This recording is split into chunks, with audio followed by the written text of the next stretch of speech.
Sirs, dear colleagues, Assalamu alaikum. I am Dr. Noor Jahan, Phase B resident, Reproductive Endocrinology and Infertility, BSMMU, Dhaka, going to present my case and welcome you all to this presentation. Miss Nazma, a 25 years old unmarried girl of a middle class family, hailing from Chatpur, attended our REI outpatient department of BSMMU on the with the complaints of non-establishment of menstruation till date. According to the statement of the patient, she was an apparently healthy girl since her birth and grew normally like other girls of similar age. She developed her secondary sexual characteristics around 14 years of age, but these events were not followed by menstruation. She consulted with local doctor and was referred to this hospital for better management.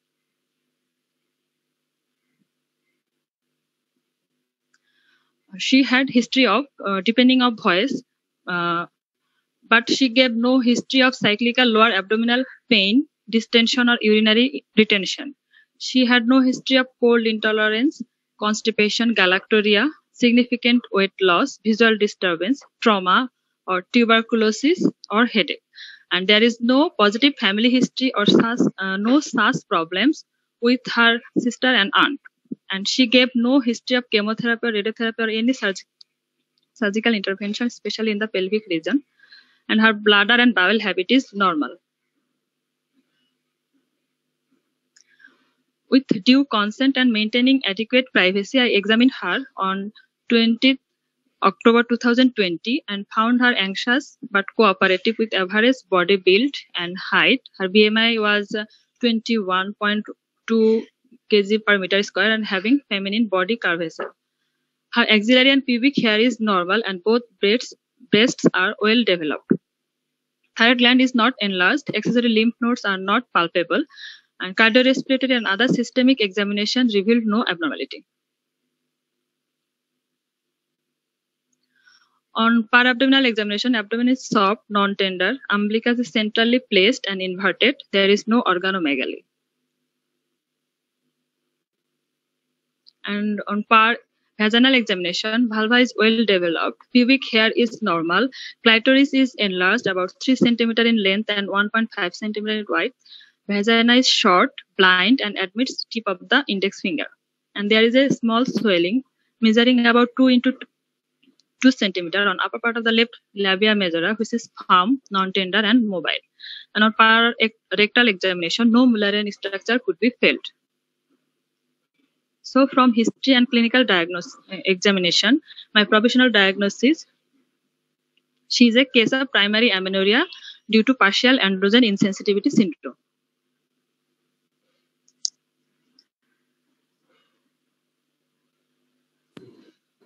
First page e jao amar.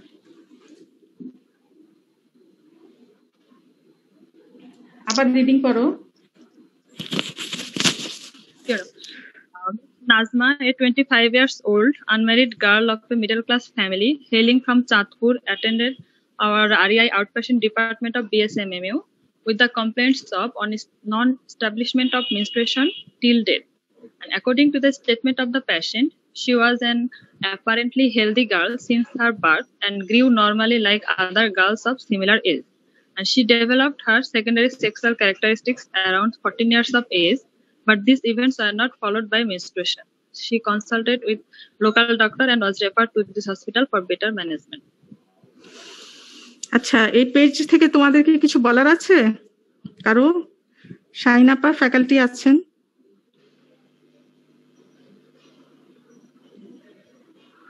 আচ্ছা, তোমার first প্যারাগ্রাফে চাঁদপুরে ওটা কি হবে? C capital letter হবে না? শিল্পী? Madam, এই জিনিসগুলো খেয়াল করবে। দেখো কত মানুষ দেখে, একটু কেয়ারফুল তো হতে হয়। আসার আগে 3-4 বার রিডিং দিলে কিন্তু এটা এই সমস্ত সিলি মিস্টেক গুলো ঠিক হয়ে যায়। আল্লাহ বাবা কিন্তু পরে বকা দিব যারা। আনমিউট করো কারা আছো? বাসার কথাবার্তা চলে আসছে। স্টুডেন্টরা প্লিজ আনমিউট করো।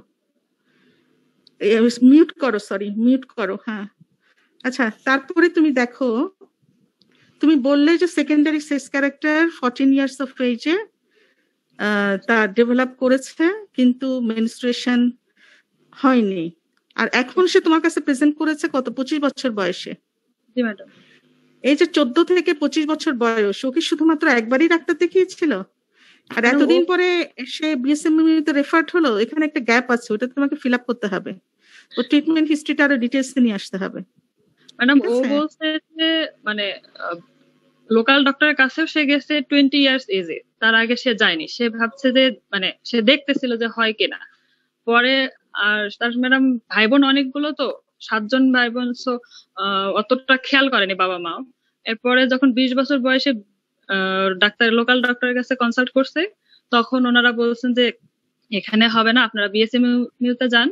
তো ওনারা বলছে যে টাকা পয়সা হয়তো বেশি খরচ হবে, ওরা আরো অপেক্ষা করছে। করার পর এখন সে যখন বিয়ে করতে চাচ্ছে, দেন তারপরে ম্যাডাম 25 বছর বয়সে সে চলে আসছে। তো এই জিনিসটা তোমাকে এখানে না হোক, কোন একটা প্যারাতে তোমাকে হাইলাইট করতে হবে যে তার ইকোনমিক সলভেন্সি ছিল না বলে সে 20 ইয়ার্সে ফার্স্ট কনসালটেশন করে, তখন তার বিএসএমইউ তে রেফার করা হলো, সে 5 বছর পরে এসে সে বিএসএমইউ তে যোগাযোগ করে। এইভাবে জিনিসটা আনতে হবে। আচ্ছা, আরেকটা জিনিস হলো যে তুমি এর পরে একটা পরের পেজে একটা জিনিস এনেছো, ডিপেন্ডিং অফ দ্য ভয়েস। তো এই পেশেন্টটাকে তুমি এই কমপ্লেইনটাকে তুমি চিফ কমপ্লেইন্টে আনলে না কেন? আর ওটা আরো ইলাবোরেট করার দরকার ছিল, যদি সত্যি তুমি মানে একটা কমপ্লেইন হিসেবে সেটাকে আনতে পারো, মানে আনতে চেষ্টা করো। এর পরের পেজে যাও।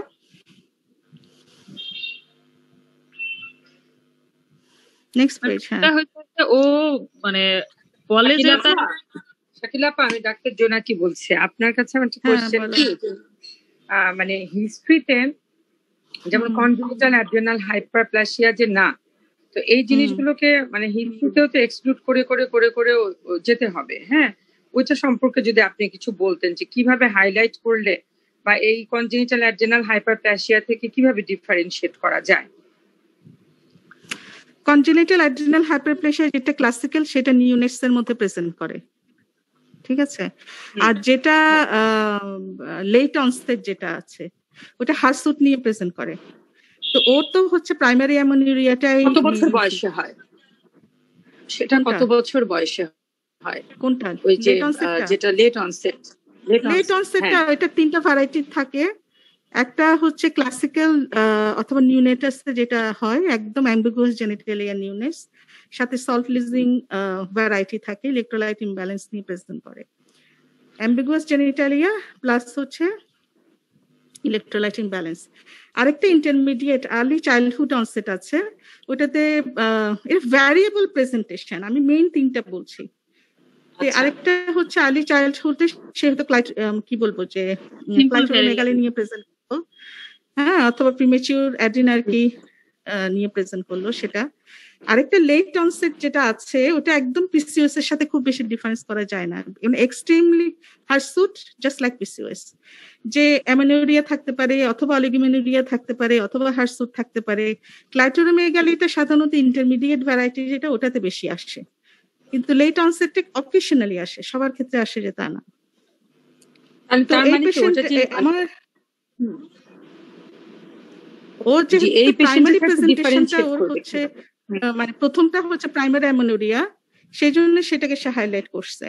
এখন ডিপেন্ডিং অন ভয়েসটা ও এনেছে, কিন্তু এটা সম্বন্ধে সে খুব ইলাবোরেট করেনি, আমি সেটা জানতে চাচ্ছি। শাকিলা, ডিপেন্ডিং অফ দ্য ভয়েসটা চিফ কমপ্লেনে আনতে হবে, কারণ শুধু প্রাইমারি আমরা বলে চিফ কমপ্লেন আর শেষে আবার যে অ্যাডেনাল ওই যে পার্শিয়াল অ্যান্ড্রোজেনিক সেনসিটিভিটি সিনড্রোম বললো, তাহলে ডিপেন্ডিং অফ দ্য ভয়েসটা তো একটা ইম্পর্টেন্ট ওটা তো চিফ কমপ্লেনে আনতে হবে মনে হয়।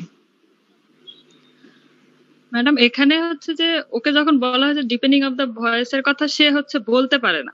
সে বলে যে আমার আগে থেকে মানে প্রথম 14 বছর বয়সের পর থেকে মানে ধীরে ধীরে হচ্ছে, কিন্তু সে ওটা বলতে পারে না।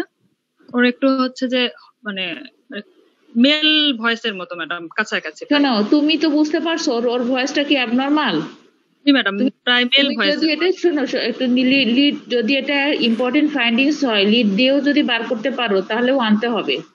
শুধু প্রাইমারি অ্যামোনিউরিয়া দিয়ে চিফ কমপ্লেন দিয়ে তুমি ইলাবোরেট করতে হবে কতদিন ধরে হচ্ছে তার। হ্যাঁ, এটা কি পিউবার্টি থেকে হচ্ছে নাকি? মানে কবে থেকে ওইভাবে সে হচ্ছে বলতে পারে না, ডিপিনিং মানে বলতে পারে না, বলে যে আমার মানে অনেক আগে থেকে এরকম এরকম বলে শুধু। মানে অনেক তোমাকে তো বের করতে হবে কত বছর ধরে হচ্ছে সেটা তোমাকে, সে এখন 25 বছর বয়স, কি 10 বছর ধরে হচ্ছে না 5 বছর ধরে হচ্ছে, এটা তোমাকে লিখতে হবে না, চিফ কমপ্লেন তো আনতেই হবে এটা। সঠিকভাবে বলতেই পারে না ম্যাডাম, অনেকভাবে হিন্টস দেওয়ার পরে বলতে পারে না, বলে যে মানে এইরকমই শুধু বলে। শোনো, পরীক্ষার সময় এইভাবে পেশেন্ট যাই বলুক, ওটা কিছুটা ম্যানিপুলেট করলেও নিজের মতো করে লিখতে হবে।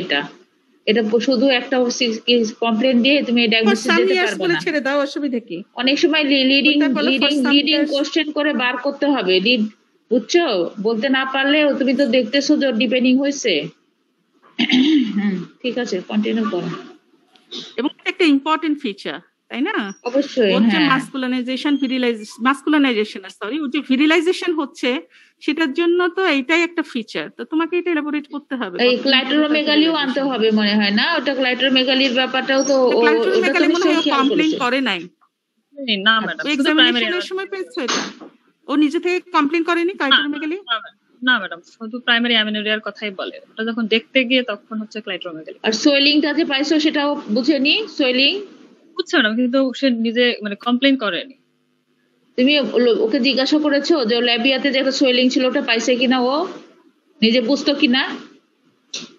বুঝতো তো ম্যাডাম, কিন্তু মানে কমপ্লেইন করেনি। তাও কতদিন ধরে বুঝতো? ওটা তোমাকে লিখতে হবে না, কতদিন ধরে বুঝছে ও? সোয়েলিংটা পাচ্ছিল হাতে, এটা তো নরমাল না, তাই না? 14 বছরের পর থেকে সে দেখতেছে যে এরকম, মানে মেইনলি সে 16 বছর বয়সে গিয়ে হচ্ছে যে খেয়াল করছে যে এরকম একটু হচ্ছে যে ক্লাইটোরোমেগালি হচ্ছে। তো এটা তোমাকে চিফ কমপ্লেইন এটা তো আনতে হবে। ভয়েস চেঞ্জ তখনই হওয়ার কথা।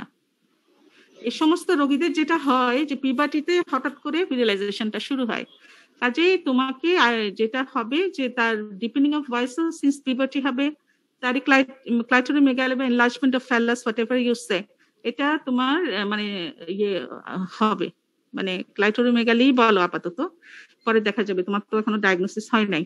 তো তাহলে সেটাও তোমাকে বলতে হবে যে সিন্স অ্যারাউন্ড পিউবার্টি একটা বয়স বলে তোমাকে সেটা আনতে হবে। ঠিক আছে? আচ্ছা, নেক্সট যাও, তারপরে কি বলছিলে? বাট সে পেজ পড়ো, আরো আগের পেজে আগের page.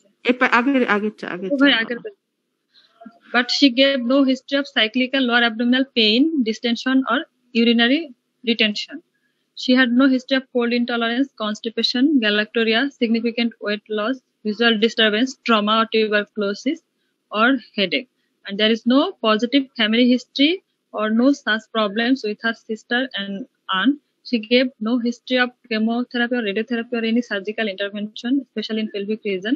Her bladder and bowel habit is normal. তুমি হঠাৎ করে no such problems with her sister and aunt কেন আনতে গেলে? পজিটিভ ফ্যামিলি হিস্ট্রি বললেই তো শেষ হয়ে যেত, কেন এটাকে সিস্টার এন্ড আন্ট আনলে বলো?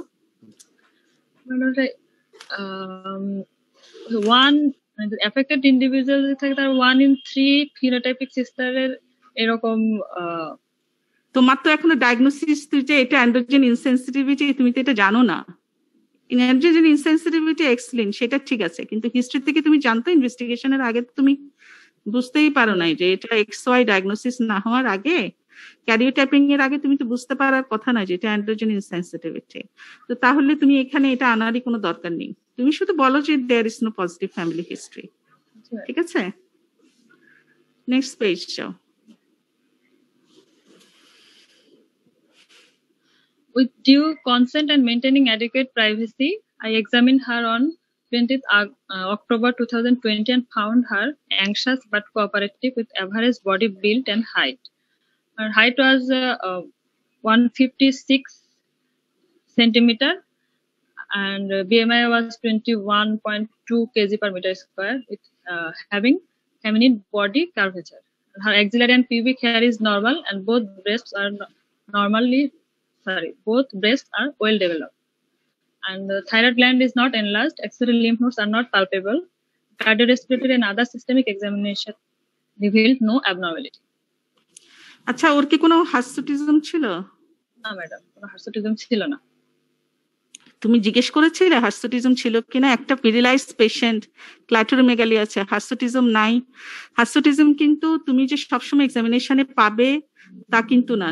একটা যদি কোনো ইয়ে করে, শেভিং করে, তাহলে কিন্তু তোমার বুঝতে পারার কথা না। এই জন্য হার্সুট রোগীদের কিন্তু হার্সুটিজম বের করতে হয়। তুমি তোমার মাথায় আসলো না যে এই পেশেন্টটার ডিপেন্ডিং অফ ভয়েস আছে, ক্লাইটোরিমেগালি আছে, ভিজুয়ালাইজেশনের এই দুইটা ফিচার আছে, কাজে তার বেশি এক্সেসিভ হার্সুটিজম থাকার কথা। তুমি জিজ্ঞেসই করো নাই সম্ভবত। দেখে মানে কোনো এক্সেসিভ হেয়ার গ্রোথ। হ্যাঁ, তোমাদের এটাই হলো মুশকিল। হ্যাঁ, তোমাদের হার্সুট পেশেন্ট অনেক পিসিওস কিন্তু সিভিয়ার হার্সুট থাকে, কিন্তু ওরা যেহেতু ম্যানেজ করে আসে, ওগুলা কিন্তু এক্সামিনেশনে ডায়াগনোসিস হয় না। আর তোমার মাথাতে একটু স্ট্রাইক করা উচিত ছিল যে এরকম ভিজুয়ালাইজেশনের ফিচার আছে, নিশ্চয়ই সে শেভ করে আসছে, যার জন্য তুমি বুঝতে পারো নাই। তাহলে তোমার ল্যাকিং গুলো কোথায় বুঝতে পারছো? ওর থাকার কথা হার্সুটিজম, ও হয়তো শেভ করে আসছে বা কোন একটা কি বলবো যে মেকানিক্যাল রিমুভাল যা আছে তাগুলো করে তারপর সে আসছে, যার জন্য তোটা মিস করছো। আমাদের দেশে আরেকটা প্রবলেম হচ্ছে কি, হিজাব পরা ছিল? এই মেয়েটাকে হিজাব পরা ছিল? না না ম্যাডাম, হিজাব পরা ছিল না। আমি নরমালি সালোয়ার কামিজে পরেছিলাম। আচ্ছা, তারপরে তোমাকে এটা অবশ্যই তোমার মাথায় আসার দরকার ছিল যে তুমি এটা ভিজুয়ালাইজেশনের ফিচার পাচ্ছ, অথচ তুমি হার্সুটিজম খুঁজলা না। আচ্ছা, পরের পেজে আসো। হার্সুট হলে কি হতো বলো, এটা বলো তোমাকে। যদি সে হার্সুট থাকতো তুমি কি পেতা জেনারেল এক্সামিনেশনে? জেনারেল এক্সামিনেশনে ম্যাডাম ইয়া পাইতাম, হার্সুটিজম তো পাইতাম, temporal balding. What is hirsutism? Hirsutism তুমি কি পেতে বলো? কোথায় কোথায় হেয়ার গ্রোথ থাকতো ম্যাডাম? এটা হচ্ছে টার্মিনাল হেয়ার পাইতাম ম্যাডাম। সেটা কোথায় কোথায় পেতে? আপার লিপ, দেন হচ্ছে যে লোয়ার লিপ চিনে, এরপরে ম্যাডাম হচ্ছে যে চেস্টে, lower abdomen below the umbilicus, then হচ্ছে যে thigh, inner aspect of the thigh, then madam ব্যাকেও পেতাম। তো খুব সম্ভবত তুমি যখন জেনিটালিয়া এক্সামিন করেছো তখন আর লোয়ার অ্যাবডোমেন দেখোনি, তাই না? দেখলে হয়তো ওখানে কিছু ফিচার পেতে। দেখছি তো ওখানে তো ম্যাডাম সেরকম টার্মিনাল হেয়ার ছিল না ম্যাডাম। কিন্তু এটাকে তো এক্সপ্লেইন করা যায় না রে, তার হেয়ার থাকবে না, এটা কোনো কথা হলো? আচ্ছা, অ্যাবডোমিনাল এক্সামিনেশনে বলো। On per abdominal examination, abdomen is soft, non-tender, umbilicus is centrally placed and inverted. There is no organomegaly. জিনিস হচ্ছে কি, তুমি যখন জিনিসটা জানবে তখন খুঁজবে। তার কি আপার লিপে কোনো হার্সুট ছিল না? আপার লিপে পুরোটা পর্যন্ত কোনো হার্সুটিজম ছিল না? না থাকলে তো এটা একটা নতুন আবিষ্কার, হার্সুটিজম নাই অথচ ক্লাইটোরিমেগালি আছে, তাই না? তোমাকে এই জিনিসটা তো। আর ইয়ে কি, চুল কেমন ছিল? কোনো টেম্পোরাল রিসেশন ছিল? না ম্যাডাম, সেরকম ছিল না। ছিল না, না দেখোই নেই? না, টেম্পোরাল বেল্ডিং এর মতো ছিল না ম্যাডাম, এটা দেখছি। আচ্ছা ঠিক আছে, এরপরে যাও। On parvaginal examination, vulva is well developed, pubic hair is normal, clitoris is enlarged about 3 cm in length and 1.5 cm in width. Vagina is short and blind and admits tip of the index finger. And there is a small swelling measuring about 2 cm to 2 cm on upper part of the left labia majora, which is firm, non-tender and mobile. And on parrectal examination, এখানে প্রথম কথা হলো তুমি যখন clitoris enlarge পেলে, then it is a case of ambiguous genitalia, তাই না? জি ম্যাডাম। তো অ্যাম্বিগুয়াস জেনিটালিয়া এক্সামিন করার কিছু নিয়ম আছে, কি সেটা বলো, এই অনুসারে তুমি করছো কিনা দেখো। আর সেকেন্ডে যেটা বললে যে there is a small swelling, যেটা পেয়েছো, that is suggestive of gonad. এটা তোমাকে বলতে হবে যে এই স্মল সোয়েলিংটা is suggestive of gonad. Gonads is palpable, ঠিক আছে? তুমি বলবা যে gonad is palpable in the left labia majora. তো অ্যাম্বিগুয়াস জেনিটালিয়া চেক করতে হলে তোমরা তো ডিএসটি পড়ানো হয়েছে, আপা পড়িয়েছেন, তাই না? আমার যতদূর পাস হয়েছে, তারপরে তুমি পড়ো নাই বা তোমরাও পড়েছো। হ্যাঁ, ঠিক। একটা অ্যাম্বিগুয়াস জেনিটালিয়া যখন এক্সামিন করতে হয় সিস্টেম্যাটিক্যালি কি কি দেখতে হয়, তুমি দেখেছো কিনা এই কেসে? জি ম্যাডাম, এটা ম্যাডাম হচ্ছে অ্যাম্বিগুয়াস জেনিটাল দেখার জন্য 4টা জিনিস দেখতে হবে ম্যাডাম। এটা প্রথমে গোনার্স দেখবো, যে গোনার্স হচ্ছে যে পাওয়া যায় কিনা। এটা হচ্ছে ইনগুইনাল রিজনে অথবা ল্যাবিয়া মেজরাতে থাকতে পারে। এটা আইদার ইউনিল্যাটারাল অর তাই তো? এই পেশেন্টের ফাইন্ডিং কি? গোনার্স ওই ম্যাডাম ল্যাবিয়া মেজরাতে গোনার প্রেজেন্ট, পালপেবল। শুধু এটা এক পাশে present, unilateral upper part of left labia মেজরাতে গোনার্স পালপেবল, কিন্তু রাইট সাইডে নন পালপেবল। রাইট সাইডে কি? রাইট সাইডে কোনো গোনার্স ইন্টারনাল রিজিয়ন অথবা ল্যাবিয়াতে নাই। তার মানে তোমার মাথায় কি স্ট্রাইক করবে? কোথায় আছে ওটা? ইন্ট্রাঅ্যাবডোমিনাল হতে পারে ম্যাডাম, ইন্ট্রাঅ্যাবডোমিনাল। হ্যাঁ, তাহলে রাইট সাইডে এটা আনডিসেন্ডেড। জি ম্যাডাম। আচ্ছা, গোনার্স শেষ হলো, নেক্সট কি? এখন ম্যাডাম ফ্যালাস দেখবো। ফ্যালাসের ক্ষেত্রে ম্যাডাম, জি ম্যাডাম, ফ্যালাস এখন এটা ম্যাডাম সাইজ দেখবো। আর এটা ম্যাডাম হচ্ছে যে দুইটা মানে ডিফারেন্সিয়েটিং পয়েন্ট, আইদার এটা ক্লাইটোরিস অর পেনিস কিনা। এটা দেখার জন্য ম্যাডাম আমি প্রথমে ক্লাইটোরিস নাকি penis, it's the phallus, whether it is clitoris and penis, কিভাবে ডিফারেন্সিয়েট করতে হয়? ম্যাডাম যদি পেনিস হয় সেক্ষেত্রে একটা মিডলাইন ভেন্ট্রাল ফ্রেনুলাম থাকবে, আর হচ্ছে যে ম্যাডাম একটা পিনাইল ইউরেথ্রা পাবো। আর ক্লাইটোরিসের ক্ষেত্রে কথা, আর পেনিসে মাইক্রোপেনিসে কি পাবা? মাইক্রোপেনিসে ম্যাডাম সাইজটা ম্যাডাম লেন্থটা হচ্ছে যদি ইনফ্যান্টে দেখি মাইক্রোপেনিসে তুমি ভেন্ট্রাল ফ্রেনুলাম পাবে, আর যদি এটা ক্লাইটোরিস হয় তাহলে দুইটা ল্যাটারালি জি ম্যাডাম ল্যাবিয়া মাইনরা পুরো অফ ক্লাইটোরিস, হ্যাঁ ল্যাবিয়া মাইনরা পর্যন্ত এটা চলে যাবে। এই পেশেন্টের ক্ষেত্রে কি ছিল? যে ম্যাডাম তুমি যে চট করে ক্লাইটোরিস বলে দিলা, এটা কি আসলে ক্লাইটোরিস? তুমি তুমি ফিমেল চিন্তা করে ক্লাইটোরিস বলছো, কিন্তু সে কিন্তু XY, সে XY মাস্কুলার আন্ডার মাস্কুলিনাইজড XY, কাজে এটা কিন্তু মাইক্রোপেনিস হওয়ার কথা। This is not clitoris. তুমি ডিফারেন্সিয়েট করতে পারি যে ভিনিউলাম পেতা, কিন্তু কোনো ক্রস পেতা না। ক্রস তুমি অদ্দূর পর্যন্ত এক্সামিনই করো নাই। ছিল ম্যাডাম, ওটা হচ্ছে ল্যাটারাল এক্সটেন্ড করছে ম্যাডাম। এটা হচ্ছে মানে বেজ অফ দা ক্লাইটোরিস থেকে ল্যাবিয়া মাইনরা পর্যন্ত। আর এটা মানে আলাদা করে জি ম্যাডাম। কেমনে হলো ক্লাইটোরিস? তো মিডলাইন কোনো ফ্রেনুলাম ছিল না ম্যাডাম। তো এটা তো তুমি মেনশন করো যে আমি মিডলাইন কোনো ফ্রেনুলাম পাই নাই। পেলেও মেনশন করতে হবে, না পেলেও মেনশন করতে হবে যে whether this phallus is clitoris or micropenis। তোমাকে সেটা ডিফারেন্সিয়েট করার জন্য তুমি আলাদা করে বলতে হবে যে আমার কোনো মিডলাইন ফ্রেনুলাম পাই নাই, বেসলাইন থেকে যেতে প্রায় এক্সটেন্ড করতেছে, সো ইট ইজ ক্লাইটোরিস। ঠিক আছে, কারণ এটা কিন্তু তোমার ফাইনাল ডায়াগনোসিসের সাথে কিন্তু ক্ল্যাশ করতেছে। হ্যাঁ, কাজেই এই জিনিসটাকে আরো ইলাবোরেট করতে হবে। আচ্ছা, তারপরে আর কি থার্ড কি জিনিস দেখতে হয়? থার্ড ম্যাডাম ল্যাবিওস্ক্রোটাল ফোল্ড দেখবো একটা, সরি ইউরেথ্রাল ওপেনিং। থার্ডটা ইউরেথ্রাল ওপেনিং দেখবো ম্যাডাম। এটা হচ্ছে যে ইউরেথ্রাল ওপেনিং, যে যদি ক্লাইটোরিসের ক্ষেত্রে এটা তো আলাদা থাকবে, ক্লাইটোরিসের নিচে ইউরেথ্রাল ওপেনিং থাকবে। ডিউটি লিভ ওখানে মেমোসার কাছে জমা দেওয়া থাকে, আসলে বললো তো তো অ্যাবসেন্ট, বোঝো নাই?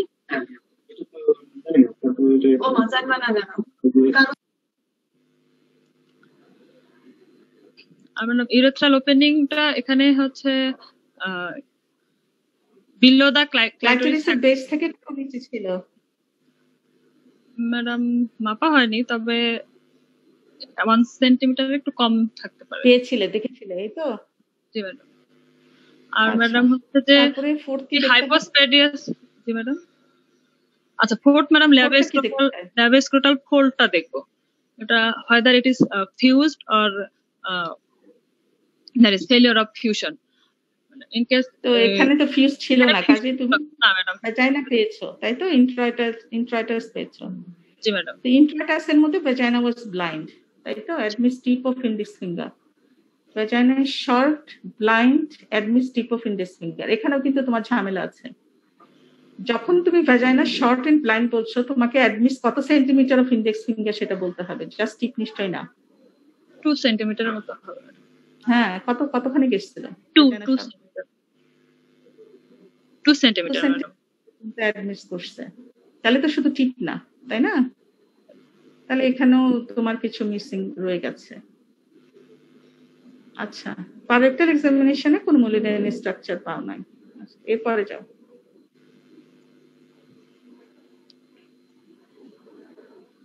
So from history and clinical examination, my provisional diagnosis is she's a case of primary amenorrhea due to partial androgen insensitivity syndrome. What is the points in favor of your diagnosis? Primary amenorrhea তো ছিলই, partial androgen insensitivity কেন বললে?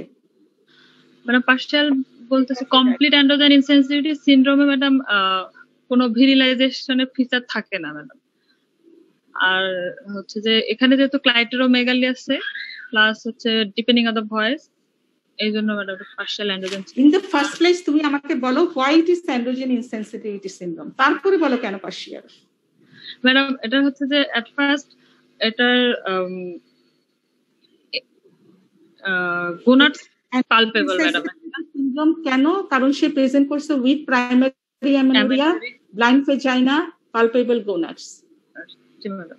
ঠিক আছে জি madam. আরেকটা madam হচ্ছে যে যদি পালপেবল গোনাড এর না থাকতো তাহলে তুমি এটাকে অ্যান্ড্রোজেন ইনসেনসিটিভিটিতে নিতে না। আর পার্শিয়াল বলেছে এই কারণে, কমপ্লিট অ্যান্ড্রোজেন ইনসেনসিটিভিটিতে কোনো মাসকুলাইজেশনের ফিচার থাকে না, কিন্তু এর ক্ষেত্রে ক্লাইটোরোমেগালি আছে, সে এমন একটু ডিপেন্ডিং অফ ভয়েসের হিস্ট্রি আছে, ক্লাইটোরোমেগালি আছে, এই কারণে এটা পার্শিয়াল অ্যান্ড্রোজেন ইনসেনসিটিভিটি সিনড্রোম। আর আরেকটা ম্যাডাম অ্যাক্সিলারি আর পিউবিক হেয়ারটাও ম্যাডাম নরমাল, কিন্তু কমপ্লিট অ্যান্ড্রোজেন ইনসেনসিটিভিটি সিনড্রোমে ম্যাডাম এখানে অ্যাবসেন্ট অর স্পার্স অ্যাক্সিলারি আর পিউবিক হেয়ার হয়। হ্যাঁ, তাহলে 3টা পয়েন্ট হলো। কেন অ্যান্ড্রোজেন ইনসেনসিটিভিটি সিনড্রোম সেটার পরে বলো, তারপর কেন এটা partial androgen insensitivity syndrome. Androgen insensitivity syndrome এই কারণে এর হচ্ছে present with primary amenorrhoea and there is palpable gonads and short and blind vagina and no blind vagina next এ আসবে তোমার, palpable gonads পরে।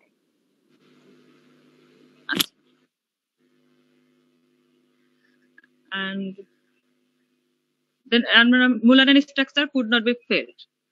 আর কমপ্লিট আর পার্শিয়াল এর ক্ষেত্রে madam in case of complete androgen insensitivity syndrome there will be absent or sparse pubic and axillary hair. তোমাকে আমি আবার সুন্দর করে কোশ্চেন করতেছি, তুমি আমাকে বলো why it is androgen insensitivity syndrome, ওটার আনসারটা দাও। Why it is androgen insensitivity syndrome. Madam এর হচ্ছে যে প্রাইমারি অ্যামেনোরিয়া একটা, 2 নাম্বার হচ্ছে madam gonads blind vagina, short and blind vagina and gonads are palpable and there is no mullerian structure felt through rectal examination.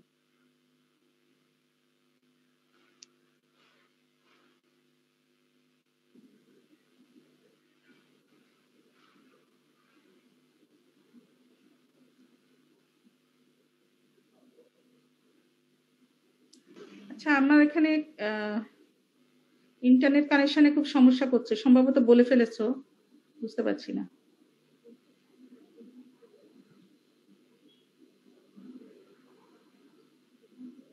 Hello, G madam. Next কি investigation করবে এটা বলো।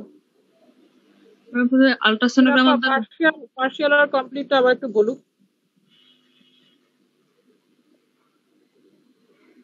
আচ্ছা, partial complete. In case of complete androgen insensitivity syndrome, there will be primary amenorrhea present, but as the axillary and pubic hair will be absent or sparse, and breast development will be well developed. G madam. তোমার thinking এখনো clear হলো কেন আমি সেটাই তো বুঝতে পারছি না। প্রাইমারি অ্যামেনোরিয়া, ব্লাইন্ড ভেজাইনা, এই দুটো যদি থাকে মুলারিয়ান এজেনেসিস অথবা অ্যান্ড্রোজেন ইনসেনসিটিভিটি সিনড্রোম। আচ্ছা, ঠিক আছে। তারপরে যদি তার সাথে যেহেতু gonads palpable, so it is androgen insensitivity syndrome. এখন কেন পার্শিয়াল অ্যান্ড্রোজেন ইনসেনসিটিভিটি সিনড্রোম দু ধরনের হয়, একটা হচ্ছে কমপ্লিট অ্যান্ড্রোজেন ইনসেনসিটিভিটি আর একটা হচ্ছে partial androgen ইনসেনসিটিভিটি। Complete androgen insensitivity সিনড্রোমে কি হয়, একদম পুরোপুরি ফিমেল, কাজে কোনো হেয়ার থাকবে না, এটাই হচ্ছে যিনি কোনো অ্যান্ড্রোজেনিক ফিচার তুমি পাবে না, একদম অ্যাক্সিলারি পিউবিক হেয়ার কিছুই থাকবে না। কিন্তু পার্শিয়ালে অনেক রকম প্রেজেন্ট করতে পারে। পার্শিয়াল অ্যান্ড্রোজেন ইনসেন্সিটিভিটি সিনড্রোমটা অ্যান্ড্রোজেন রিসেপ্টর ডিফেক্ট, তো এটার ভ্যারিয়েবল প্রেজেন্টেশন হতে পারে। একদম এই এক্সট্রিমে এমন হতে পারে যে সে মেল নিয়ে প্রেজেন্ট করলো, মেল হিসাবে phenotypic male with infertility, azoospermia, gynaecomastia নিয়ে প্রেজেন্ট করলো, আর অথবা যদি মিড লাইনে যে ফিমেল হিসাবে প্রেজেন্ট করলো উইথ অ্যান্ড্রোজেনিক ফিচার্স, যেটা এই পেশেন্টের ক্ষেত্রে হয়েছে। তো সে অ্যাডিশনাল, এটা পার্শিয়াল অ্যান্ড্রোজেন ইনসেন্সিটিভিটি সিনড্রোম, যেহেতু অ্যান্ড্রোজেন ইনসেন্সিটিভিটি বা রিসেপ্টর ইনসেন্সিটিভিটিটা একদমই কমপ্লিট না বলেই তার মধ্যে অ্যাক্সিলারি হেয়ার আসছে, পিউবিক হেয়ার আসছে, এবং পিউবার্টিতে যখন অনেক বেশি অ্যান্ড্রোজেন টেস্টোস্টেরন চলে আসছে তখন তার ভিরিলাইজেশন ফিচার গুলো অ্যাপিয়ার করছে। যেমন ধরো ক্লাইটোরোমেগালি, ডিপেনিং অফ ভয়েস, সম্ভবত হার্সোটিজম, যদি তুমি এটা আনতে পারো। ঠিক আছে, ক্লিয়ার হয়েছে এবার? তাহলে নেক্সটে যাও, কি ইনভেস্টিগেশন করবে? ম্যাডাম এটাতে ultrasonogram of the lower abdomen করে দেখবো ম্যাডাম যে কনফার্ম করার জন্য যে uterus absent or present, and then madam location of the গোনাডটা দেখবো। যেহেতু আমি একটা লেফট সাইডে গোনাড পেয়েছি, রাইট সাইডের গোনাডটা ম্যাডাম আমি খোঁজার চেষ্টা করব। এরপরে ম্যাডাম আমি সেরাম টেস্টোস্টেরন লেভেলটা করতে পারি, সেক্ষেত্রে হচ্ছে যেটা নর্মাল অর রেস্ট থাকবে, আর হচ্ছে যে serum LH partial androgen. Normal এর রেঞ্জ মানে আমি বুঝতে পারছি না। নরমাল ফর মেল আর নরমাল ফর ফিমেল রেঞ্জ কত? ফর মেল রেঞ্জ টেস্টোস্টেরনের রেঞ্জ কত? 200 to 800 nanogram per dl male range madam, 200 to 800 nanogram per dl। আচ্ছা, ফিমেল হচ্ছে 20 to মেলে কত? Normal 20 to 80 nanogram per dl madam, 20 to 80 ফিমেলে। Hello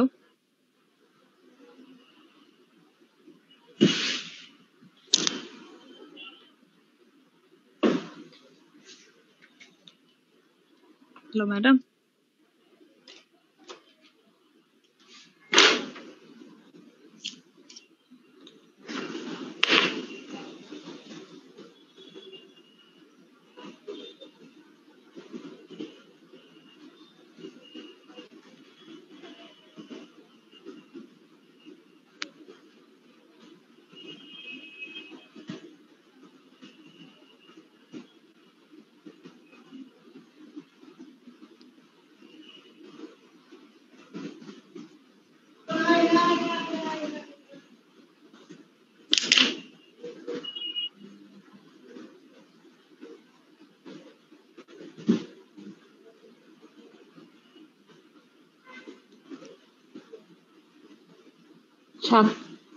Shakila মানে ডিসকানেক্টেড হয়ে গেছে। তোমাদের আর কেউ নাই? দিবা কন্টাক্ট করো না। হ্যালো, আমার ডিসকানেক্ট হয়ে গেছিলাম আপা, আমি কিছু শুনি না। কি বলছো? ঠিক মতো বলছে না, বলে ও তো ওই বলেনি, চুপচাপ আছে। বলো তো, আবার বলো। টেস্টোস্টেরন ম্যাডাম টেস্টোস্টেরন হচ্ছে male range 200 to 800 nanogram per dl, আর ফিমেলের madam 20 to 80 nanogram per dl। এর কেমন হবে? এর ম্যাডাম হচ্ছে যে মেল রেঞ্জে থাকবে, এটা মেল রেঞ্জেই থাকবে ম্যাডাম, মেল রেঞ্জে অথবা হ্যাঁ মেল রেঞ্জেই থাকবে অথবা ইনক্রিজড থাকবে। ঠিক আছে, তো ওখানে শুধুমাত্র নরমাল রেঞ্জ বলবা না, তুমি বলবা মেল রেঞ্জে থাকবে। ওর কি ইনভেস্টিগেশন করা হয়েছিল? জি ম্যাডাম। টেস্টোস্টেরন করা হয়েছিল? কত ছিল? টেস্টোস্টেরন ম্যাডাম 25 এর ন্যানো মোলে ছিল, নরমালেই ছিল ম্যাডাম, মেল রেঞ্জে ছিল। মেল রেঞ্জে ছিল, তো সেটাই বলবা। নরমাল অ্যাবনরমাল কিসের বলবা? Testosterone in male range. Next madam এই partial androgen insensitivity madam serum LH যেটা, সেটা ম্যাডাম নরমাল থাকে। আর হচ্ছে ম্যাডাম ক্যারিওটাইপিং করে আমি হচ্ছে, তুমি এলএইচ আগে বলবা না ক্যারিওটাইপিং আগে বলবা নেক্সট ইনভেস্টিগেশনে? তো এলএইচ আনতেছো কি করতে?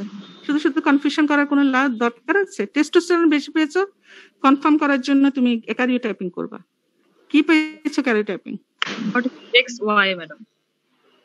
XY পেয়েছো, বেশ, তোমার ডায়াগনোসিস কমপ্লিট, তাই তো? এখন বাকি আশেপাশের ইনভেস্টিগেশন কি করতে চাও বলো? এলএইচ করানো হয়েছিল? না, এটাতে জি ম্যাডাম করা হয়েছিল। করানো হয়েছিল? করা হয়েছিল ম্যাডাম। কত ছিল? এটা 10 ছিল ম্যাডাম, 10 পয়েন্ট সামথিং। একটু রেজ। হ্যাঁ জাহান, তুমি লেট অনসেট ওই কনজেন্টাল অ্যাডেনাল হাইপারপ্লেসিয়া থেকে ডিফারেন্সিয়েট করার জন্য কি ইনভেস্টিগেশন করবে এবং কি পাবা, যদি সেটা হয় সেটা বলো। হ্যালো, শুনতে পাচ্ছো? জি ম্যাডাম। ম্যাডাম অর্ধেক শুনতে পাইছি ম্যাডাম। কনজেন্টাল অ্যাডেনাল হাইপারপ্লেসিয়া থেকে কিভাবে ডিফারেন্সিয়েট করবে এটা ম্যাডাম? ডিফারেন্সিয়েট করতে, হ্যাঁ, যদি মনে করো যে এটা থেকে ডিফারেন্সিয়েট করার দরকার আছে তাহলে কি করবা? এখানে তো বোনার প্যালপেবল, সেজন্য কনফিউশন নাই, কিন্তু যদি কোনো সময় কনফিউশন হয়, যদি ইন্টারঅ্যাবডোমিনাল থাকে, তাহলে ওটা থেকে ডিফারেন্সিয়েট করার জন্য কি করবা সেটা বলছি। কি ইনভেস্টিগেশন করবা সেটা বলো। জি ম্যাডাম, সেরাম 17 হাইড্রোক্সি প্রোজেস্টেরন লেভেলটা দেখবো ম্যাডাম। যদি দেখি যে এটা 200 ন্যানোগ্রাম পার ডিএল এর কম আছে, সেক্ষেত্রে এটা হচ্ছে ম্যাডাম কনজেন্টাল অ্যাডেনাল হাইপারপ্লেসিয়া না। যদি 800 ন্যানোগ্রাম পার বেশি থাকে তাহলে বুঝবো যে ম্যাডাম এটা হচ্ছে কনজেন্টাল অ্যাডেনাল হাইপারপ্লেসিয়া। আর যদি ম্যাডাম 200 থেকে 700 এর মধ্যে থাকে তাহলে এটা সাসপিশিয়াস। এটা আমরা কনফার্ম করার জন্য এসিটিএস স্টিমুলেশন টেস্ট করব। এসিটিএস স্টিমুলেশন টেস্টের পরে যদি 17 হাইড্রোক্সি প্রোজেস্টেরন লেভেলটা 1500 বা তার বেশি হয়ে যায়, সেক্ষেত্রে এটা কনজেন্টাল অ্যাডেনাল হাইপারপ্লেসিয়া, নন ক্লাসিক্যাল। আচ্ছা, এখানে আমার মনে হয় ডায়াগনোসিসের মধ্যে আপাতত থাকা হোক। তুমি এখন বলো অ্যান্ড্রোজেন ইনসেনসিটিভিটিতে এলএইচ এফএসএইচ কেমন থাকে? আচ্ছা আপা, তার আগে একটু বলবো যে একটা ডিহাইড্রো ইপি অ্যান্ডোস্টেরন সালফেট, সেটা কি আপনার ইয়েতে বাড়ে না, কনজেনিটাল অ্যাডেনাল হাইপারপ্লেসিয়াতে বাড়ে না? সেটা কনজেনিটাল অ্যাডেনাল হাইপারপ্লেসিয়া যদি ক্লাসিক হয় তখন তুমি ফ্র্যাঙ্কলি হাই পাবে, আর লেট অনসেট গুলাতে অ্যাম্বিগুয়াস পাবে, ক্লিয়ার কাট পাওয়া যাবে না। ঠিক আছে, মানে শুধু যে 17 হাইড্রোক্সি প্রোজেস্টেরন করবে নাকি সাথে ডিহাইড্রো ইপি অ্যান্ডোস্টেরন সালফেটও করতে হবে? এটার কথা আমরা এখন চিন্তাই করছি না, কারণ আমাদের তো clinical diagnosis partial androgen insensitive. না, যে ক্ষেত্রে কনফিউশন থাকবে, কিরণ আপা যে কোশ্চেনটা করলেন, মানে যেখানে কনফিউশন থাকবে তখন কি দুটাই অ্যাডভাইস করতে হয়? আমরা আসলে অ্যাড্রিনাল কজ যদি সাসপেক্ট না করি, ডিহাইড্রো এন্ডোস্টেরন সালফেট করা তো যায় অনেক কিছুই, কিন্তু জিনিস হচ্ছে যখন একটা রোগী প্রশ্ন আসবে যে মিনিমাম ইনভেস্টিগেশন দিয়ে কিভাবে পেশেন্টকে আমি হেল্প করতে পারবো, তখন ডিহাইড্রো এর কোনো রোল নাই, আনলেস ইট ইজ তুমি অ্যাড্রিনাল টিউমার বা অন্য কিছু সাসপেক্ট করছেন। এখানে ডিহাইড্রো এন্ডোস্টেরন সালফেট করার কোনো দরকার নাই, কারণ যেখানে আমরা যদি কনজেনিটাল অ্যাডেনাল হাইপারপ্লেসিয়া সাসপেক্ট করি তাহলে 17 আলফা হাইড্রোক্সি প্রোজেস্টেরন। যদি তার অ্যাড্রিনাল জানতে চাচ্ছি আর কি কোনটা, আচ্ছা, অ্যাড্রিনাল টিউমার যদি সাসপেক্ট করা হয় যে তার ভিজুয়ালাইজেশনের ফিচার অনেক বেশি আছে, সেই ক্ষেত্রে হলো আমরা শুধু এবং র্যাপিডলি গ্রোয়িং, তখন হচ্ছে আমরা ডাইহাইড্রো এন্ডোস্টেরন সালফেট এবং CT scan of the whole abdomen করতে দেই, যে তার আদার অ্যাড্রিনাল কোনো কজ আছে কিনা সেটা এক্সক্লুড করার জন্য। আচ্ছা ঠিক আছে। হ্যাঁ বলো, এলএইচ এফএসএইচ কেমন হওয়ার কথা এই পেশেন্টের, যে কোনো অ্যান্ড্রোজেন ইনসেনসিটিভিটিতে কেমন হয় বলো?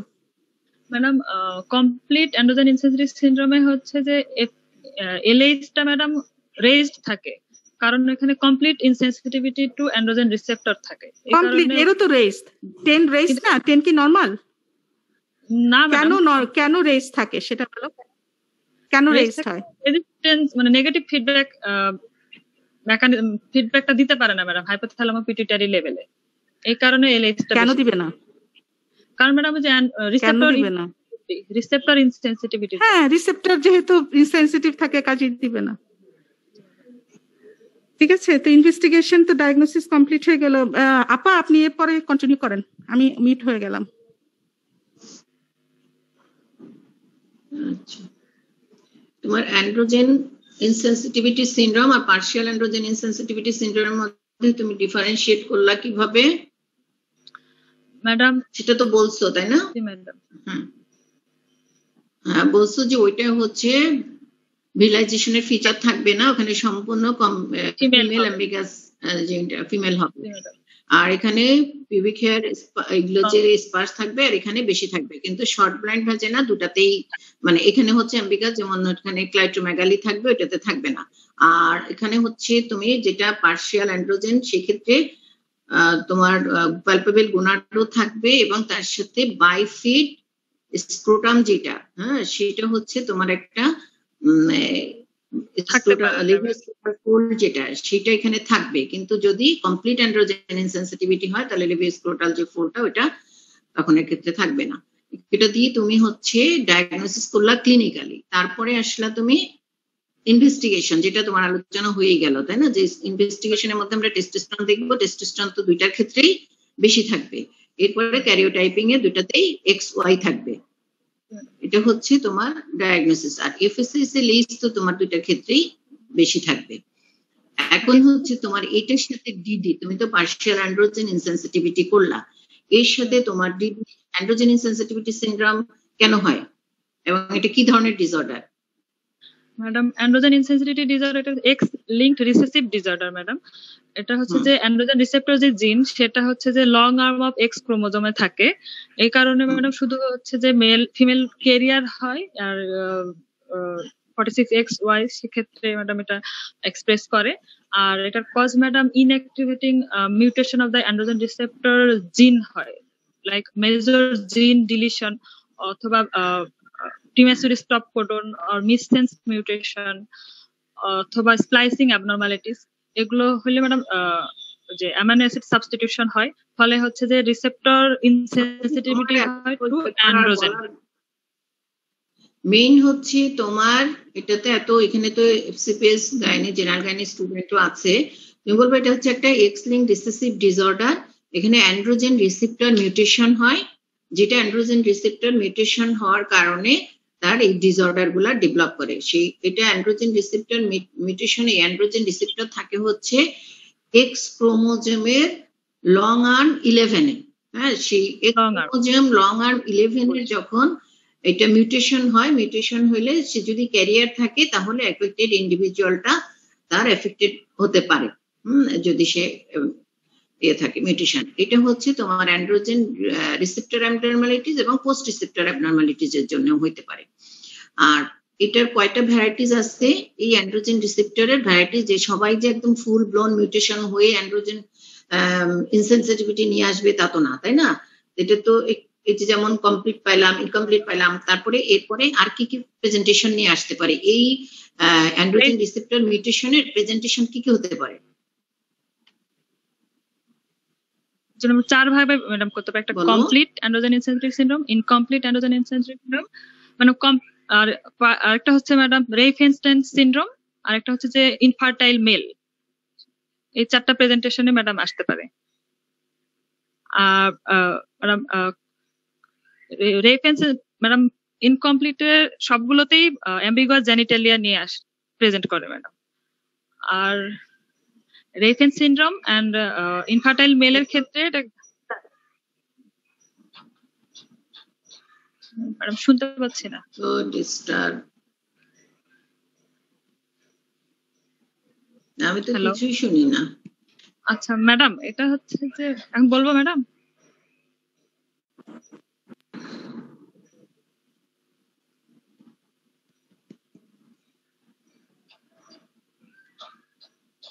ম্যাডাম বলবো? নেটওয়ার্কে এত ডিস্টার্ব, আমি তো কিছু শুনতেছি না। ম্যাডাম এখন বলবো? হ্যাঁ বলো ম্যাডাম। অ্যান্ড্রোজেন ইনসেনসিটিভিটি সিনড্রোম চার ভাবে প্রেজেন্ট করতে পারে ম্যাডাম। একটা হচ্ছে যে কমপ্লিট অ্যান্ড্রোজেন ইনসেনসিটিভ সিনড্রোম, যেখানে কমপ্লিট ফিমেল থাকবে, male female external genitalia plus female breast. আর ম্যাডাম যেটা ইনকমপ্লিট এর ক্ষেত্রে ম্যাডাম, ইনকমপ্লিট আর পার্শিয়াল অ্যান্ড্রোজেন ইনসেনসিটিভ সিনড্রোম, এটার ক্ষেত্রে ম্যাডাম ফিমেল এক্সটার্নাল জেনিটালিয়ার সাথে থাকবে ম্যাডাম হচ্ছে অ্যাম্বিগুয়াস ক্লাইটোমেগালি থাকতে পারে। এরপরেরটা ম্যাডাম রেইফেনস্টাইন সিনড্রোম, যেটা সেটাতে ম্যাডাম হচ্ছে যে এটা মানে প্রোগ্রেসিভলি কমপ্লিট থেকে মেল ফিমেল থেকে মেলের দিকে এটা ম্যাডাম হয়। আর একটা ম্যাডাম হচ্ছে যে রেইফেন সিনড্রোমে অ্যাম্বিগুয়াস জেনিটালিয়া থাকে, এখানে মেল এক্সটার্নাল জেনিটালিয়া থাকে, কিন্তু হচ্ছে যে ইন্টারনাল জেনিটালিয়া যেটা সেটা আন্ডার ডেভেলপ থাকে, সাথে ম্যাডাম গাইনোকোম্যাস্টিয়া থাকে। আর হচ্ছে যে জেনিটালিয়াতে হাইপোস্প্যাডিয়াস থাকতে পারে। আর ম্যাডাম হচ্ছে ফোর্থ যেটা, সেটা হচ্ছে ইনফার্টাইল মেল। এটা ফুল মেল হবে, শুধু আন্ডার মানে মাইল্ডলি আন্ডার ম্যাসকুলিনাইজড থাকে, এখানে ম্যাডাম গাইনোকোম্যাস্টিয়া থাকে। আর হচ্ছে যে পেশেন্ট মেইনলি প্রেজেন্ট করে অ্যাজোস্পার্মিয়া আর সিভিয়ার অলিগোস্পার্মিয়া নিয়ে। মানে ইনফার্টিলিটি নিয়ে ম্যাডাম। তোমার 4টা ভ্যারাইটিস হবে: complete androgen insensitivity, incomplete androgen insensitivity বা পার্শিয়াল অ্যান্ড্রোজেন ডেফিনিস্টেন্স সিনড্রোম এন্ড ইনফার্টাইল মেল। 4টা জিনিস, তার মধ্যে কমপ্লিট এবং পার্শিয়াল তো তোমার আলোচনা হয়ে গেল এবং তার সাথে তুমি পার্শিয়ালটা পেয়ে গেলা, মিলে গেল। এখন রেফিনিস্টিন যদি পাও তাহলে রেফিনিস্টিনের সাথে সেখানে হচ্ছে যেটা কি হবে, ফ্রম ফিমেল টু মেলের দিকে যেতে থাকবে। এই জিনিসগুলা যখন ফিমেল ছিল পুরা ফুল ব্লোন, যখন মিউটেশন হয়ে যাবে সে ফিমেল হবে। তার চেয়ে একটু কম মিউটেশন বা অল্প রিসেপ্টরের অ্যামাউন্ট যদি কম মিউটেশন হয়, যে কিছু রিসেপ্টর মিউটেশন হলো কিছু হইলো না, সেই ক্ষেত্রে তখন সে পার্শিয়াল অথবা রেফিনিস্টিনের দিকে চলে যাবে অথবা ইনফার্টাইল মেল। এবং রেফিনিস্টিনে যখন যাবে তখন হচ্ছে যে হাইপোগোনাডিজম নিয়ে এসে কমপ্লিটলি সে ভিলাইজেশন থাকবে এবং হাইপারগোনাট্রপিক হাইপোগোনাডিজম থাকবে, সাথে হাইপোস্পেডিয়াস থাকবে, গাইনোকোমেশিয়া থাকবে এবং ইনফার্টিলিটি থাকবে। এই সময়টা তার ওই যে ডিগ্রি অফ ভিলাইজেশন, সে মেলের দিকে চলে আসবে ঠিকই, কিন্তু তার ইনফার্টিলিটি থাকবে, যেমন তার স্পার্মিয়া থাকবে ওই সময়টায়। মানে এইসবের ক্ষেত্রে যখন এইটা চলে আসবে, কারণ আমাদের কাছে পেশেন্ট গুলো তখন এইভাবে প্রেজেন্ট করতে পারে, সে কিন্তু অ্যান্ড্রোজেন ইনসেনসিটিভিটি সিনড্রোমে ফুল মিউটেশন হয় নাই, নেফিনিস্টেন্স সিনড্রোম নিয়ে তার ওই যে মনে হবে যে অ্যান্ড্রোজেন ইনসেনসিটিভিটির মতো বা ফুল ব্লন মেল সে হবে না, কিন্তু সে কিছুটা ফিমেলের মতো হবে না, আবার ফুল মেলের মতো হবে না। শোনা যাচ্ছে না? এখন শোনা যায়? শোনা যাচ্ছে যাচ্ছে। আমরা তো শুনতে পাচ্ছি দেশবিনা আপা বলো। আচ্ছা,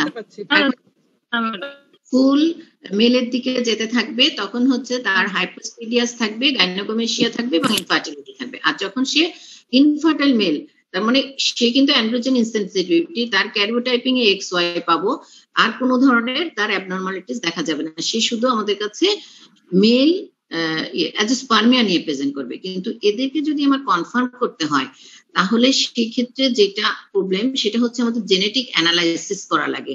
যদি আমরা জেনেটিক অ্যানালাইসিস করতে পারি তখন আমরা অ্যান্ড্রোজেন রিসেপ্টর মিউটেশন আছে কিনা দেখার জন্য, তখন এই মেল স্পার্মিক মেল গুলাকে আমরা জেনেটিক অ্যানালাইসিস করার পরে আমরা ডায়াগনোসিস করতে পারবো যে এরা পার্শিয়াল অ্যান্ড্রোজেন ইনসেনসিটিভিটি বা রেফিনিস্টেন্স সিনড্রোম। এছাড়া এটা সম্ভব না যদি আমাদের কাছে ইনফার্টাইল মেল আসে, তখন জেনেটিক অ্যানালাইসিস লাগে।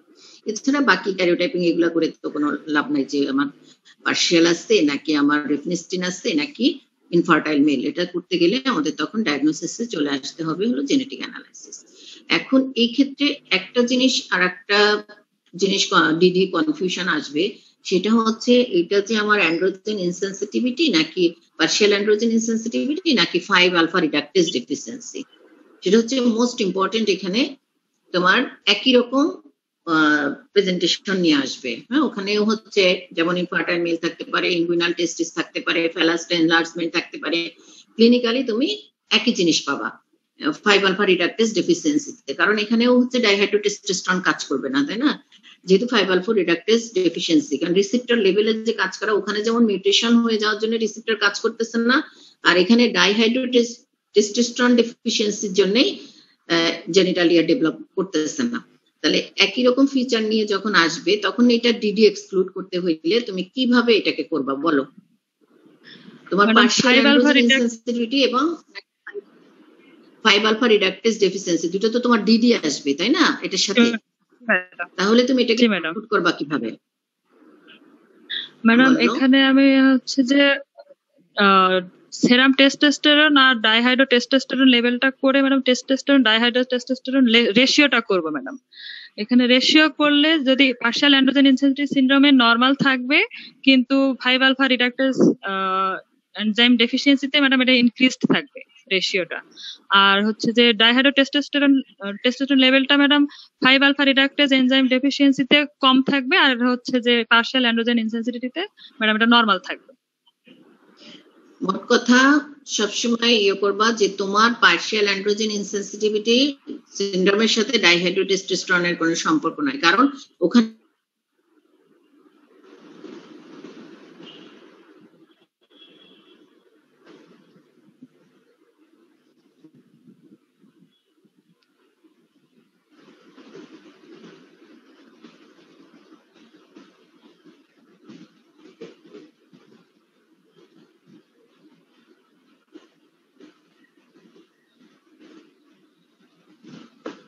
জেসমিনা পাউট হয়ে গেছে।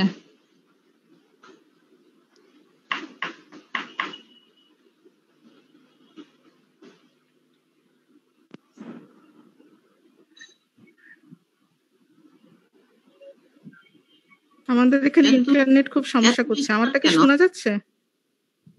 আকিলা তোমাকে শোনা যায়, এখন আমারটা শোনা যায়? হ্যাঁ শোনা যায়। হ্যালো, হ্যাঁ আচ্ছা, এখানে যেটা বলতেছিলাম যে এডিশনাল দুইটা ইনভেস্টিগেশন তোমার ডিডি এক্সক্লুড করার জন্য এখানে লাগবে। একটা হচ্ছে ডাইহাইড্রোটেস্টোস্টেরন আর একটা হচ্ছে 17 আলফা হাইড্রোক্সি প্রজেস্টেরন। কারণ যেহেতু দুইটাতেই ভিরিলাইজেশনের ফিচার থাকে সেহেতু তোমাকে এক্সক্লুড করতে হবে এই দুইটা দিয়ে। এখন ডাইহাইড্রোটেস্টোস্টেরনটা করলে যদি পার্শিয়াল অ্যান্ড্রোজেন ইনসেনসিটিভিটি সিনড্রোম হয় তাহলে আমার ডাইহাইড্রোটেস্টোস্টেরনটা নরমাল থাকবে, এবং টেস্টোস্টেরন আর ডাইহাইড্রোটেস্টোস্টেরনের যে রেশিওটা সেটাও নরমাল থাকবে। কিন্তু যদি 5 আলফা রিডাক্টেজ ডেফিসিয়েন্সি হয় তাহলে হচ্ছে ডাইহাইড্রোটেস্টোস্টেরনটা এক্ষেত্রে কম থাকবে, কারণ হচ্ছে তার তো রিডাক্টেজ ডেফিসিয়েন্সির জন্য টেস্টোস্টেরন ব্রেকডাউন হয়ে ডাইহাইড্রোটেস্টোস্টেরন হচ্ছে না, তাই না? সেহেতু তার ডাইহাইড্রোটেস্টোস্টেরন কমে যাবে, সেই ক্ষেত্রে তার টেস্টোস্টেরনের রেশিওটা বেড়ে যাবে, ratio of the testosterone and ডাইহাইড্রোটেস্টোস্টেরনের রেশিও বাড়বে। এটা দিয়ে তুমি এক্সক্লুড করতে পারবা যে এটা 5 আলফা রিডাক্টেজ না, এটা হচ্ছে পার্শিয়াল অ্যান্ড্রোজেন ইনসেনসিটিভিটি সিনড্রোম। তাহলে তোমাকে কনফার্ম করতে গেলে এখন ডাইহাইড্রোটেস্টোস্টেরন এবং টেস্টোস্টেরন রেশিও করতে হবে। যেহেতু আমরা এখানে পার্শিয়াল অ্যান্ড্রোজেন যদি আমরা দুইটাই এখানে নরমাল পাই, ডাইহাইড্রোটেস্টোস্টেরন নরমাল এবং ratio of the testosterone dihydrotestosterone normal থাকে, তাহলে আমরা বলবো যে এটা পার্শিয়াল অ্যান্ড্রোজেন ইনসেনসিটিভিটি। কিন্তু যদি দেখা যায় এখানে ডাইহাইড্রোটেস্টোস্টেরন কমে গেছে এবং রেশিও টেস্টোস্টেরনের বেড়ে গেছে, টেস্টোস্টেরন ডাইহাইড্রোটেস্টোস্টেরন, তখন আমরা এটাকে বলবো 5 আলফা রিডাক্টেজ ডেফিসিয়েন্সি। আর একটা হচ্ছে যে তোমার এটার সাথে মেল কনজেনিটাল অ্যাড্রিনাল হাইপারপ্লেসিয়া বলে একটা কথা আছে, তার ক্যারিওটাইপিং তো XY। যদি আমাদের ফিমেল কনজেনিটাল অ্যাড্রিনাল হাইপারপ্লেসিয়া হয় সেই ক্ষেত্রে আমাদের ক্যারিওটাইপিং এ XX থাকে, কিন্তু সে ভিরিলাইজেশনের ফিচার নিয়ে আসে। আর যখন mail androgen congenital adrenal hyperplasia হয় সেটার ক্ষেত্রে তার ক্যারিওটাইপিং XY থাকবে, তার হওয়ার কথা হলো মেল, কিন্তু সে মেল না হয়ে অ্যাম্বিগাস জেনিটালিয়া নিয়ে প্রেজেন্ট করবে, তখন সে মেল কিন্তু আন্ডার ভিরিলাইজেশন থাকবে। মেলে যেমন একেবারে পেনিসফুল ডেভেলপ করে যাওয়ার কথা, টেস্টিস চলে আসার কথা, এগুলো না হয়ে মেল কনজেনিটাল অ্যাড্রিনাল হাইপারপ্লেসিয়া লিট্রান্সের যেটা, সেটাই তখন এই অ্যাম্বিগাস জেনিটালিয়া নিয়ে এরকম ভাবে প্রেজেন্ট করবে। তখন এইটাকে আমরা কিভাবে ডিফারেন্সিয়েট করব? এটার ক্লিনিক্যালি ডিফারেন্সিয়েশনের ইয়ে হচ্ছে যে ওরকম আন্ডার ভিরিলাইজেশন তার ওরকম ফ্যালাস, ওরকম ক্লাইটোমেগালির মতো ওরকমই মনে হবে, পাওয়া যাবে। কিন্তু এখানে শুধু ডিফারেন্সিয়েট করতে গেলে ওইখানে যেমন লিবিওস্ক্রোটাল ফোলটা পার্শিয়াল অ্যান্ড্রোজেন ইনসেনসিটিভিটিতে কি হয়, ফিউজড থাকে, এইখানে সেপারেটেড থাকবে। লিবিওস্ক্রোটাল ফোলটা যেমন ফিমেলের মতো এখানে সেপারেটেড হয়ে থাকবে, এটা ফিউশন থাকবে না। আর নর্মাল অ্যান্ড্রোজেন ইনসেনসিটিভিটি পার্শিয়ালে যেটা, এটা ফিউজড এরকম ইয়ে থাকে। এটা দিয়ে আমরা ক্লিনিক্যালি ডিফারেন্সিয়েট করতে পারি। এরপরে হচ্ছে যখন আমরা যাব প্রজেস্টেরন দিয়ে ডিফারেন্সিয়েট করব, এবং এই ক্ষেত্রে তার ফুল 17 আলফা হাইড্রোক্সি প্রজেস্টেরনটা যখন বেড়ে যাবে, ওকে আগেই বলছে যে কোনটা রেঞ্জে কত হবে। যদি আমাদের ডায়াগনোসিস কনফিউশন থাকে তখন আমরা স্টিমুলেশন করব, ডায়াগনোসিস কনফার্ম করব। এখন এই তিনটা ক্ষেত্রে আমাদের হচ্ছে পার্শিয়াল অ্যান্ড্রোজেন ইনসেনসিটিভিটি যখন সিনড্রোম, তখন আমাদের ডিডি আসবে, একটা হচ্ছে মেল কনজেনিটাল অ্যাড্রিনাল হাইপারপ্লেসিয়া আর একটা হলো 5 আলফা রিডাক্টেজ ডেফিসিয়েন্সি। ঠিক আছে, এই দুইটা কিভাবে ডিফারেন্সিয়েট করতে হবে এটা আমি বলে দিলাম। এইভাবে তুমি ডিফারেন্সিয়েট করে তারপরে তুমি ডায়াগনোসিসে কনফার্ম করবা যেটা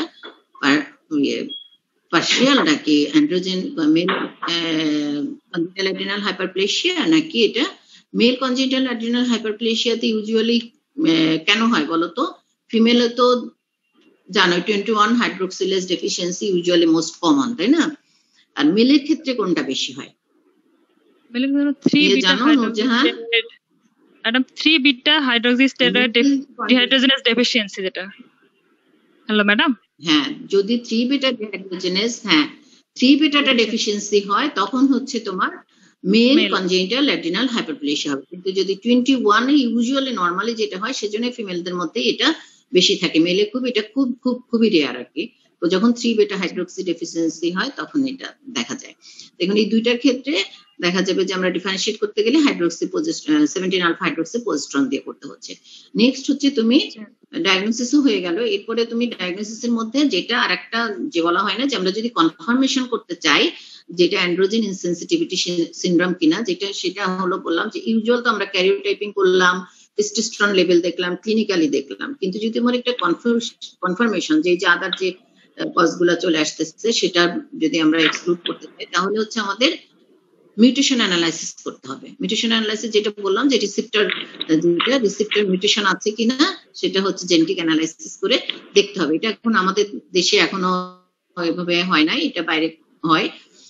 আর এছাড়া আরো কনফার্ম করার জন্য তুমি গোনাডাল বায়োপসি করে ওগুলা দেখতে পারো। ওগুলা হচ্ছে ইউজুয়াল কথাবার্তা, যখন আমরা গোনাড দেখি তখন তো গোনাড দেখে তারপরে ওগুলা করাই হয়, যে বায়োপসি করে দেখা হয়।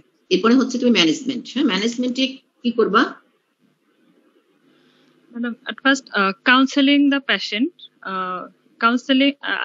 After confirmation of the diagnosis, I will counsel and explain to the patient and her parents regarding the diagnosis of the disease. And then, as the patient's age is 25 years and she is reared like a girl, then I want to do. Madam এখানে যেহেতু female হিসেবে সে ছোটবেলা থেকে বড় হয়ে আসছে, এখন সে তাকে ম্যাডাম ফিমেল হিসেবে আমি হচ্ছে যে রাখবো। এটা করার জন্য ম্যাডাম তাকে এটা এক্সপ্লেন করবো যে প্রথমে তার মেনস্ট্রুয়েশন হবে না, প্লাস হচ্ছে যে তার হচ্ছে ফার্টিলিটিটাও পসিবল না। এক্ষেত্রে তাকে হচ্ছে ট্রুথফুল এডুকেশন দিয়ে তাকে সেলফ কনফিডেন্ট হতে বলবো। এরপর ম্যাডাম সে যখন তাকে এভাবে কাউন্সেলিং করতে হবে যে বিয়ে করলে সে এমন কারোর সাথে বিয়ে করতে হবে যার প্রিভিয়াস বাচ্চা কাচ্চা আছে কিন্তু ওয়াইফ মারা গেছে অথবা ডিভোর্স, এরকম লোকের সাথে বিয়ে দিতে হবে, অথবা বিয়ে দিলেও সবকিছু জানায় বিয়ে দিতে হবে, এটা একটা। আর বিয়ের আগে ম্যাডাম আমরা হচ্ছে তার ভ্যাজাইনোপ্লাস্টির জন্য আসতে বলবো, এটা একটা। আরেকটা ম্যাডাম গোনাডস যেহেতু আছে সেক্ষেত্রে ম্যাডাম আমরা গোনাডেক্টমি করতে বলবো, কারণ গোনাডেক্টমি না করলে সেক্ষেত্রে গোনাডোব্লাস্টোমা হওয়ার চান্স আছে। আর একটা সাইকোলজিক্যাল একটা সাপোর্ট। কাউন্সেলিং এর পরে ম্যাডাম ট্রিটমেন্ট অপশনের ক্ষেত্রে প্রথমে তার গোনাডেক্টমি করার পরে ম্যাডাম আমরা একটা হরমোন থেরাপি দিব তাকে, যেহেতু এটা পার্শিয়াল অ্যান্ড্রোজেন ইনসেনসিটিভ সিনড্রোম। যখনই ম্যাডাম ডায়াগনোসিস হবে তখনই হচ্ছে যে গোনাডেক্টমি করার পরে আমরা ইস্ট্রোজেন থেরাপি দেবো। যেহেতু এর ইউটেরাস নাই সেহেতু আমাদের এখানে প্রোজেস্টেরন দেওয়ার দরকার নেই, যাতে অস্টিওপোরোসিসটা প্রিভেন্ট করার জন্য শুধু আমরা ইস্ট্রোজেনটা দেব। তোমার এখানে একটা শুধু একটু জিনিস যে বেসিক হলো, যদি তোমার কমপ্লিট অ্যান্ড্রোজেন ইনসেনসিটিভিটি হয় সেখানে আমরা গোনাডেক্টমি করে, যেহেতু ফিমেলের সে কমপ্লিটলি থাকে সেজন্য আমরা তাকে ইস্ট্রোজেন সাপ্লিমেন্টেশন দিয়ে দেই। আর যদি সে ফিমেল হতে চায়, ইনকমপ্লিট হলেও সে যদি ফিমেল হতে চায় তাহলেও তাকে গোনাডেক্টমি করে ইস্ট্রোজেন সাপ্লিমেন্টেশন দিতে হবে। এটা হচ্ছে আমাদের বেসিক জিনিস। এরপরে হচ্ছে যে তোমার যদি সে মেল হতে চায় তখন তুমি তাকে কি করবা? সে ফিমেল যদি না হয় তখন তুমি কি করবা? ম্যাডাম মেল হতে চাইলে তো ম্যাডাম আমি তাইলে গোনাডেক্টমি না করে তাকে বরং টেস্টোস্টেরন সাপ্লিমেন্টটা দিতে পারি, কিন্তু ম্যাডাম একটু বয়স তো বেশি ম্যাডাম, 25 ইয়ার্স এজ। সেক্ষেত্রে ম্যাডাম হচ্ছে যদি মেলও মানে মেল হিসেবে কনভার্ট করতে চাই সেক্ষেত্রে টেস্টোস্টেরন দিলেও ওর যেটা ম্যাডাম ফাংশনটা আর কি লেস হবে ম্যাডাম। পার্শিয়াল অ্যান্ড্রোজেন ইনসেনসিটিভিটি যদি হয় তাহলে সেই ক্ষেত্রে তোমার কাছে যদি চাইল্ডহুডে আসে তাহলে সেটা হচ্ছে সবচেয়ে বেটার অপশন। তুমি সাথে সাথে যখনই ডায়াগনোসিস হবে তখনই তাকে ইয়ে করে গোনাডেক্টমি করে দিবা, করে দিয়ে সে যখন পিউবার্টিতে রিচ করবে সাথে সাথে তাকে টেস্টোস্টেরন ইয়ে দিয়ে দিবা। যদি না যদি সে ফিমেল হতে চায় তখন হচ্ছে তাকে তুমি ইস্ট্রোজেন থেরাপি দিয়ে দিবা আগে, পিউবার্টির আগে। কিন্তু যদি সে পার্শিয়াল থাকে এবং সে যদি মেল হতে চায়, পার্শিয়াল থাকলে তাহলে সেই ক্ষেত্রে যখনই গোনাডেক্টমি তুমি করে ফেলবা সাথে সাথে ডায়াগনোসিস হওয়ার সাথে সাথে পিউবার্টিতে গেলে তখন তাকে টেস্টোস্টেরন থেরাপি দিয়ে দিবা, কারণ মাসকুলারাইজেশনের জন্য। তাহলে ওইটা একটা সুবিধা। পার্শিয়াল অ্যান্ড্রোজেন ইনসেনসিটিভিটিতে তুমি যদি সাথে সাথে ডায়াগনোসিস করো এবং চাইল্ডহুডে হয় তাহলে তোমার সুবিধা যেটা গোনাডেক্টমি করে সঙ্গে সঙ্গে পিউবার্টিতে আসলে তুমি টেস্টোস্টেরন থেরাপি দিয়ে দিলে মেল হয়ে যাবে। কিন্তু যখন সে তোমার কাছে এই এজে এখন আসতেছে তাহলে এই এজে কিন্তু পার্শিয়াল অ্যান্ড্রোজেন ইনসেনসিটিভিটিটাকে তুমি করে এটা ডিফিকাল্ট করা, মেল করা। হ্যাঁ, সেই জন্য এই ক্ষেত্রে তোমার যদি ফিমেল করাই তোমার জন্য সবচেয়ে ভালো। আর যদি এটার সাথে তুমি পার্শিয়ালের আরো কিছু কাজ করতে চাও তাহলে কিছু কিছু জিনিস এখানে থাকে, আরো কয়েকটা জিনিস যেমন করতে হয় পার্শিয়াল অ্যান্ড্রোজেনে। তুমি যেটা ম্যামো যে তার ব্রেস্টের যদি কিছু করতে চাও তাহলে সেটারে বলে ম্যামোপ্লাস্টি। সেটা যদি তোমার করা লাগতে পারে, অনেক সময় যদি করতে চাও সেটাও করতে হয়। আর একটা হচ্ছে আনডিসেন্ডেড টেস্টিস থাকে অনেক সময়, সেটাকে তুমি যদি কারেকশন করে, যদি পার্শিয়ালি যদি সে তাকে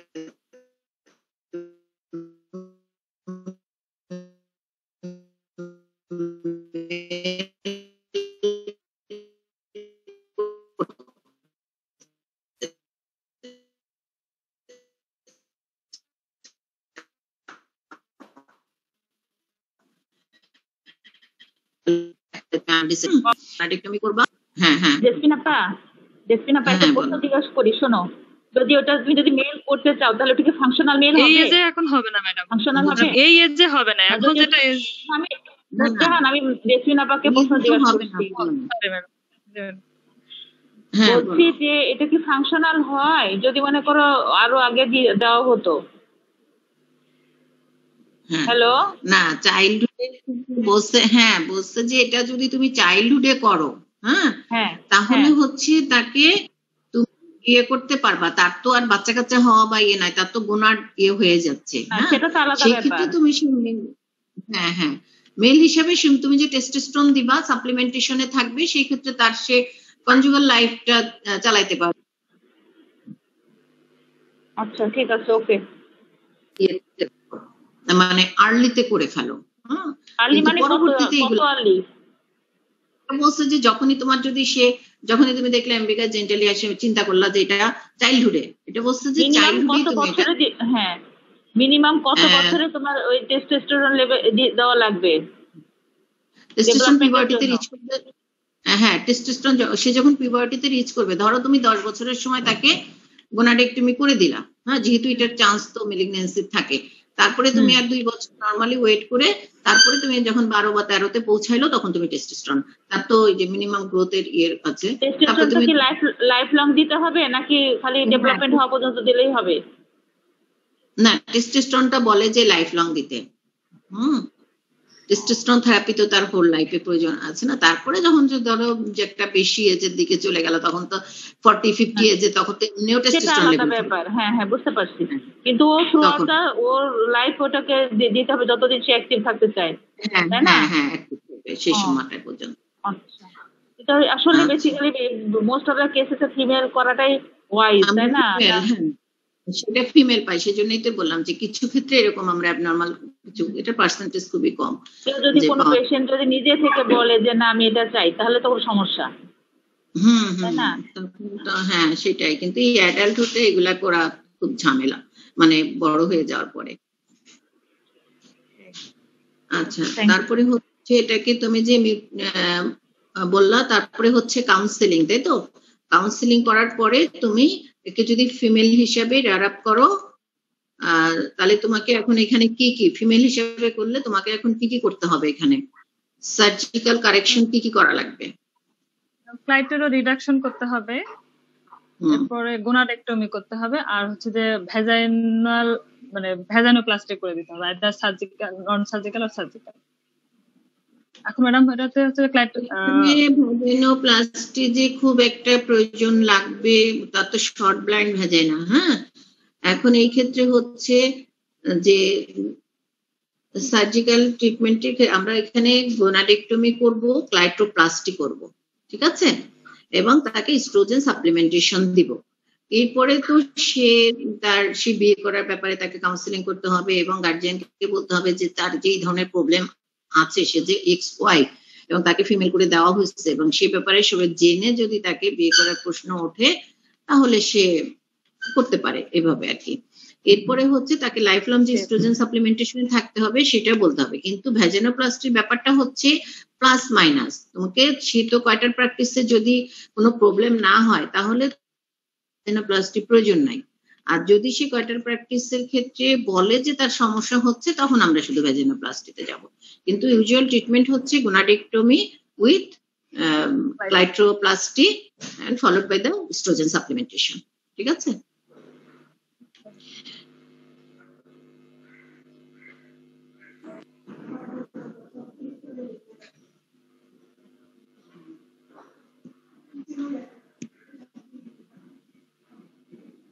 এটা প্রগনোসিসটা কি? আপা যদি এদের লাইফ লং ইস্ট্রোজেন তো যদি এক্সপেন্সিভ মনে করে তখন কি আমরা ওদেরকে ওরাল পিল দিতে পারি? বুঝি না, শোনা যাচ্ছে না, এত ডিস্টার্ব করতেছে নেটওয়ার্কে, কি হয়েছে? বা ইস্ট্রোজেন যদি লাইফ লং ইস্ট্রোজেনের কজ যদি সে বিয়ার করতে না পারে, মানে সে পারবে না, তাহলে তখন কি করতে হবে আপা? পিল কি দেওয়া যাবে?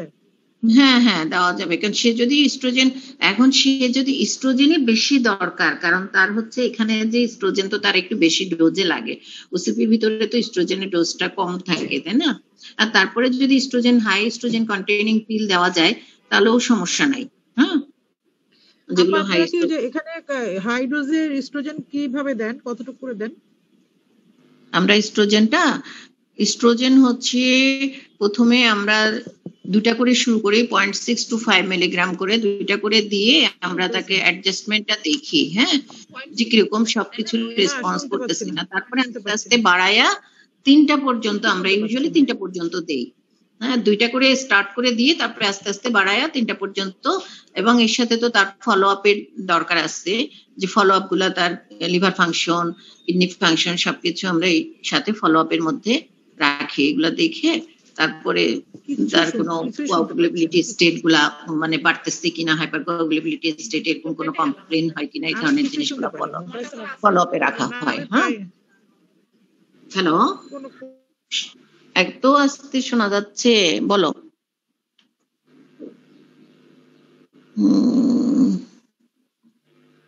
খুবই ডিস্টার্ব, এরকম করে একেবারে ঝামেলা। দেখছেন আপা, তোমার কথা আমরা শুনতে পাচ্ছি। শুনতে পাচ্ছ এতক্ষণ? আচ্ছা, ওই যে লো ডোজ বলতে আমরা প্রজেস্টেরনটা প্রথমে শুরু করি, তারপরে আস্তে আস্তে 3 মাস বা 6 মাস পরে ওইটা বাড়াই দিলাম, বাড়াই দেওয়ার পরে তারপরে ওইটা লাইফ লং সে কন্টিনিউ করবে। প্রজেস্টেরন দেওয়া, এখানে কি প্রজেস্টেরন দেওয়ার দরকার নাই তো? ওর তো ইয়া নাই, ইউটারাস নাই, প্রজেস্টেরন তো দেওয়ার দরকার নাই, শুধু ইস্ট্রোজেনই দেওয়া। না, প্রজেস্টেরন তো বলি নাই, ইস্ট্রোজেনই তো। প্রজেস্টেরন কি বলবো? না না, এখানে তো কন্টিনিউয়াস প্রজেস্টেরন, মানে 3 মাস 6 মাস পর্যন্ত দিয়ে তাকে একটা অ্যাডজাস্টমেন্ট পজিশনে যেয়ে তারপরে হচ্ছে তারপর থেকে আবার ইস্ট্রোজেনটাই কন্টিনিউ করবো লাইফ লং, সেটা বললাম। এখানে তো ইউটারাস নাই, এখানে প্রজেস্টেরনের কোনো প্রশ্ন নাই। আচ্ছা, তাহলে প্রগনোসিস তোমার যেটা জিজ্ঞেস করছিলাম, যে প্রগনোসিস, এই যে পেশেন্ট পার্শিয়াল অ্যান্ড্রোজেন বা অ্যান্ড্রোজেন ইনসেনসিটিভিটি বলে, এদের প্রগনোসিসটা কিরকম? ম্যাডাম, প্রগনোসিস বলতে আমার ইয়াটা মানে সার্জারির পরে যেটা, সেটা ম্যাডাম, নাকি অ্যাজ এ হোল? যেটা হচ্ছে যে না, সার্জারির পরে অ্যাজ এ হোল যদি তুমি গোনাডেক্টমি না করো তাহলে কি হবে? এদের ইনক্রিজ রিস্ক অফ টিউমারের রিস্কটা অনেক, 20 to 30%।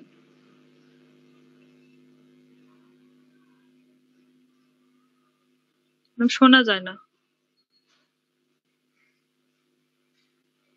অ্যান্ড্রোজেন ইনসেনসিটিভিটি কি 20 to 30% রে? ওটা তো গোনাডাল ডিসজেনেসিস 30%। অ্যান্ড্রোজেন ইনসেনসিটিভিটিতে কত পার্সেন্ট ম্যালিগন্যান্সির চান্স? এটা 5 to 10%। হ্যাঁ, তো এত বাড়াই বলছো কেন? ঠিক আছে, তো তোমাকে আরো কিছু জিনিস আমি আপা বলছিলেন, তো এখন আমি আবার নতুন করে তোমাকে ক্লিয়ার হওয়ার জন্য প্রশ্ন করি, এই পেশেন্টের কেন গোনাডেক্টমি করবে? একটা হলো ম্যালিগন্যান্সি, আরেকটা কি? ভিরিলাইজেশন প্রিভেন্ট করার জন্য করবে, এটা বলতে হবে না? এই পেশেন্টের ক্ষেত্রে গোনাডেক্টমির অ্যাডিশনাল ইন্ডিকেশন হচ্ছে যাতে ফার্দার ভিরিলাইজেশন না হয়। তো একটা গোনাডেক্টমি করতে গেলে এক পাশে তো তুমি ল্যাবিয়া দিয়েই পেলে, তো ল্যাবিয়া তো কাটবে না, জাস্ট লিঙ্গুইনাল রিজিয়নে কেটে তুলে ওটা কেটে দিবে। অন্যটার জন্য কি করবে? অন্যটার জন্য ম্যাডাম একটা এমআরআই করতে পারি। আল্ট্রাসোনোগ্রাম যদি আমি না পাই, সেক্ষেত্রে ম্যাডাম এমআরআই করে আগে লোকেশনটা দেখে দেন ম্যাডাম আমি গোনাডেক্টমি করব। গোনাডেক্টমি কিভাবে করবে? ল্যাপারোস্কোপিক্যালি ম্যাডাম করতে পারি যদি ইন্ট্রাঅ্যাবডোমিনাল থাকে। হ্যাঁ, ল্যাপারোস্কোপিক্যালি কোন জায়গায় থেকে দেখে তারপরে গোনাডেক্টমি, আর না পারলে তখন ল্যাপারোটমি করে তোমাকে গোনাডেক্টমি করতে হবে। আচ্ছা, এখন তুমি আরেকটা জিনিস বলেছো, ভ্যাজাইনোপ্লাস্টি। ভ্যাজাইনোপ্লাস্টি ইজ সার্জারি, তো এর ক্ষেত্রে কি ভ্যাজাইনোপ্লাস্টি লাগবে বলে মনে হয় তোমার? ভ্যাজাইনাল ডাইলেটেশন বললেন লাগবে না, তাই না? হ্যাঁ, তো তুমি ভ্যাজাইনোপ্লাস্টি শব্দটা ইউজ করছো কেন? নন সার্জিক্যাল ভ্যাজাইনাল ডাইলেটেশন, সেটা ডাইলেটেড দিয়ে হোক বা কয়টাল প্র্যাকটিস দিয়ে হোক, ঠিক আছে? আচ্ছা, এই চারটি কেন দিবে? গোনাডেক্টমির পরে এই চারটি কেন দিবে? আচ্ছা ম্যাডাম, এটা যাতে অস্টিওপোরোসিস না হয় সেটা প্রিভেন্ট করার জন্য। শুধু অস্টিওপোরোসিস কোনো কারণ নাই? ওর ব্রেস্ট থাকবে তুমি যদি এই চারটি না দাও? না ম্যাডাম, অ্যাট্রফি হয়ে যাবে সেক্ষেত্রে। মানে নরমাল সেকেন্ডারি ক্যারেক্টারিস্টিক্স মেইনটেইন করার জন্য মেইনটেইন করাটা হচ্ছে প্রথম ব্যাপার। হ্যাঁ, তারপরে হচ্ছে তোমার অস্টিওপোরোসিস তো অনেক পরের ব্যাপার, তাই না? আর এই চারটির ক্ষেত্রে কি শারমিন একটা কোশ্চেন করছিল যে পিল দেবে কি ইস্ট্রোজেন দিবে? পিলটা সস্তা, কিন্তু পিলের কিছু সিস্টেমিক এফেক্ট থাকে লং টার্ম, কাজেই ও যদি অ্যাফোর্ড করতে পারে ইস্ট্রোজেন দেওয়াটা বেটার। আচ্ছা, এখন আরেকটা জিনিস, কাউন্সিলিং এ প্রথম কথা হলো যে এই পেশেন্টকে কেন ফিমেল হিসেবে তুমি কন্টিনিউ করবে? যে কাউন্সিলিং করবে, ও যদি ছেলে হতেও চায়, তুমি ওকে ফিমেল কেন করবে বলো? প্রথমত ওর হচ্ছে যে সে ছোটবেলা থেকে কেন হতে বলবো? ছেলে হতে চাইলেও ম্যাডাম এখানে পেনিস টু মেক পেনিস এটা ডিফিকাল্ট ম্যাডাম, আর হচ্ছে যে ফাংশনাল লেস ফাংশনাল হবে, এটা একটা। আরেকটা ম্যাডাম হচ্ছে যে 25 বছর বয়স মানে গোনা হচ্ছে। হ্যাঁ, ফার্স্ট কারণ হচ্ছে sex of rearing is female. প্রথম একটা সাইকোসোশ্যাল ইমপ্যাক্ট হবে ও যদি মেল হতে চায়, এটা হচ্ছে ফার্স্ট। সেকেন্ড হচ্ছে ফিমেল করতে হলে ওকে অনেক কম সার্জারি করতে হবে, কমপ্লিট ফিমেল করতে হলে। মেল করতে হলে অনেক ঝামেলা। আর প্লাস হলো সার্জারি করার পরও, মানে তোমার যদি মেল জেনিটোপ্লাস্টি করেও এর পরেও কিন্তু কিছু ইম্প্যাক্ট থাকে। পোস্ট সার্জিক্যাল তার সেক্সুয়াল ফাংশন কেমন থাকবে, তারপরে সেই কারণে কিছু সাইকোসোশ্যাল ইফেক্ট আছে। সবকিছু চিন্তা করে কিন্তু তাকে ডিসিশন নিতে হবে। তোমার কাউন্সিলিং এই জিনিসগুলো কিন্তু আনতে হবে যে সার্জারি আমি করে দিলাম তাহলে কিন্তু হয় না। এখন যেমন চাইল্ডহুড সার্জারি ডিসকারেজ করা হচ্ছে এই কারণে যে দেখা গেছে যে অনেকগুলো এরকম ইন্টারসেক্স বডি পরে এসে তারা অর্গানাইজেশন করে এটার এগেইনস্টে বলছে যে চাইল্ডহুড আমি কি হব, কারণ সেক্সুয়াল ফাংশন ডিসরাপ্টেড হয়, খুব গ্রসলি ডিসরাপ্টেড হয় চাইল্ডহুড সার্জারিতে। এই কারণে ওরা এর এগেইনস্টে একটা আন্দোলন হয়ে যাচ্ছে যে আমি পরে তারা পরবর্তীতে ডিসাইড করবে যে অ্যাডাল্ট হিসেবে তারা সার্জারিতে যাবে কি যাবে না এবং সেটা কি ধরনের সার্জারি হবে। আচ্ছা, এই পেশেন্টের তোমার যদি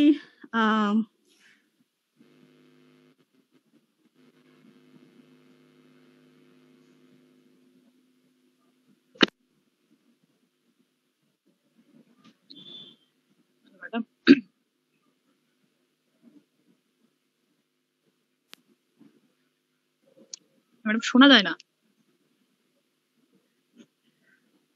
তুমি ফিমেল জেনিটোপ্লাস্টি সেফ সাইডে থাকার জন্য এটাকে ফিমেল জেনিটোপ্লাস্টি বলাই ভালো। ক্লাইটোরাল রিডাকশন কিভাবে করে বলো? এনিওয়ে, ক্লাইটোরাল রিডাকশন অথবা তোমার ফিমেল জেনিটোপ্লাস্টি যেটাই বলো, কিভাবে করা হবে সার্জারিটা? ম্যাডাম এটা হচ্ছে যে মানে ওই যে গ্ল্যান্স যেটা সেটাকে প্রিজার্ভ করে ম্যাডাম ক্লাইটোরোপ্লাস্টি করা হয়, দেখা হয়নি ম্যাডাম। আচ্ছা, গ্ল্যান্স প্লাস হচ্ছে নিউরোভাস্কুলার বান্ডেল যেটা, ওটাকে প্রিজার্ভ করতে হবে যাতে সেন্সেশন থাকে, সেন্সিটিভিটি থাকে। আর এটা যেটা করা হয় যে ডিসেকশন করে নিউরোভাস্কুলার বান্ডেলটাকে আলাদা করা হয়, তারপর পেনাইল ক্রাস দুটো ডিভিশন করে এক্সেসিভ সুচার দিয়ে ওই ইস্কিও পিউবিক র্যামের সাথে আটকে দেওয়া হয়। এভাবে শর্টেন হয়ে যায়। আগে যেমন কি হতো যে জাস্ট ক্লাইটোরিস কেটে দেওয়া হতো একটা সময়, সেটা কিন্তু না। এখন এটা একটা ডেভেলপ সার্জারি ক্লাইটোরাল রিডাকশন। ফার্স্টে যেটা করা হবে যে ডিসেক্ট করে নিউরোভাস্কুলার বান্ডেলটাকে আলাদা করা হবে, তারপরে পিনাইল, আমার ধারণা এর মধ্যে কর্পাস ক্যাভার্নোসাম থাকবে। তুমি যদিও এটাকে বলছো ক্লাইটোরিস, মানে পেনিসের মতো একটা এক্সেস টিস্যু থাকবে, সেই টিস্যুটাকে এক্সেসিভ সুচার করে ডিভাইড করে ইস্কিও পিউবিক রেমার সাথে যখন সুচার করে দেওয়া হবে তখন এটা আলটিমেটলি শর্টেন্ড হয়ে যাবে। ঠিক আছে, তো শর্টেন্ড হয়ে গিয়ে তারপরে স্কিনটা করে দেওয়া হবে। তো এই পেশেন্টের সার্জারিকে এখন করবে নাকি সে যখন চাইবে, তার ইমিডিয়েট বেশি জরুরি কোনটা? গোনাডেক্টমি তো বেশি জরুরি, তাই না? তো সাথে সে ক্লাইটোরাল সার্জারি বা ফিমেল জেনিটোপ্লাস্টি করবে কিনা সেটা সময় সাপেক্ষ ব্যাপার। প্রথম কথা হলো ও কি বিয়ে করার ডিসাইড করেছে, এখন ওর কি বিয়ে ঠিক হয়ে গেছে? না ঠিক হয়নি ম্যাডাম, ও বিয়ে করতে চাচ্ছে আর কি, আগ্রহী। এখন এই সমস্যাটা সমাধান করে তারপর সে বিয়ে করতে চায়। কাজেই সমাধান হবে কিনা সেটা একটা ডিসিশন, সে গোনাডিক্টমির পাশাপাশি ক্রাইটোলার রিডাকশন করবে কিনা সেটাও ডিসিশন। আর যেটা বললো যে ভ্যাজাইনাল ডাইলেটেশন হলেই হবে, এগুলো অনেক কিছুই ডিপেন্ড করতেছে। সবকিছু মিলাই সে আসবে সার্জারির জন্য, তাই তো? আচ্ছা ঠিক আছে, আপা আর কি কন্টিনিউ করবেন না শেষ করে দিবেন? আচ্ছা, ওখানে আরেকটু কথা ওকে জিজ্ঞেস করতেছি, সেটা হচ্ছে তুমি বলো তো, তুমি এটাকে যে ক্লাইট্রোমেগালি বলবা নাকি মাইক্রোপেনিস বলবা? ডিফারেন্সিয়েট করবা কিভাবে মাইক্রোপেনিস এবং ক্লাইট্রোমেগালি? ম্যাডাম এখানে হচ্ছে যে ক্লাইট্রোমেগালি মাইক্রোপেনিস বলতে গেলে এর মিডলাইন একটা ভেন্ট্রাল ফ্রেনুলাম থাকবে, আর হচ্ছে যে ইউরেথ্রাল ওপেনিং যদি হয় সেক্ষেত্রে ম্যাডাম পিনাইল ইউরেথ্রাল ওপেনিং হবে। আর হচ্ছে যদি ক্লাইটোরিস বলতে চাই সেক্ষেত্রে ম্যাডাম হচ্ছে এখানে দুইটা ক্রাস থাকবে, মিডলাইন কোনো ফ্রেনুলাম থাকবে না, ভেন্ট্রাল ফ্রেনুলাম থাকবে না, আর দুইটা ক্রাস থাকবে যেগুলো lateral side of the base of the clitoris থেকে ল্যাবিয়া মাইনরা পর্যন্ত এক্সটেন্ড করবে, এবং ইউরেথ্রাল ওপেনিং আলাদা থাকে। তুমি এটা ডিফারেন্সিয়েট করবা হচ্ছে লেন্থ এবং ইউরেথ্রাল ওপেনিং দিয়ে, তাই না? এটা হচ্ছে বিলোতে থাকবে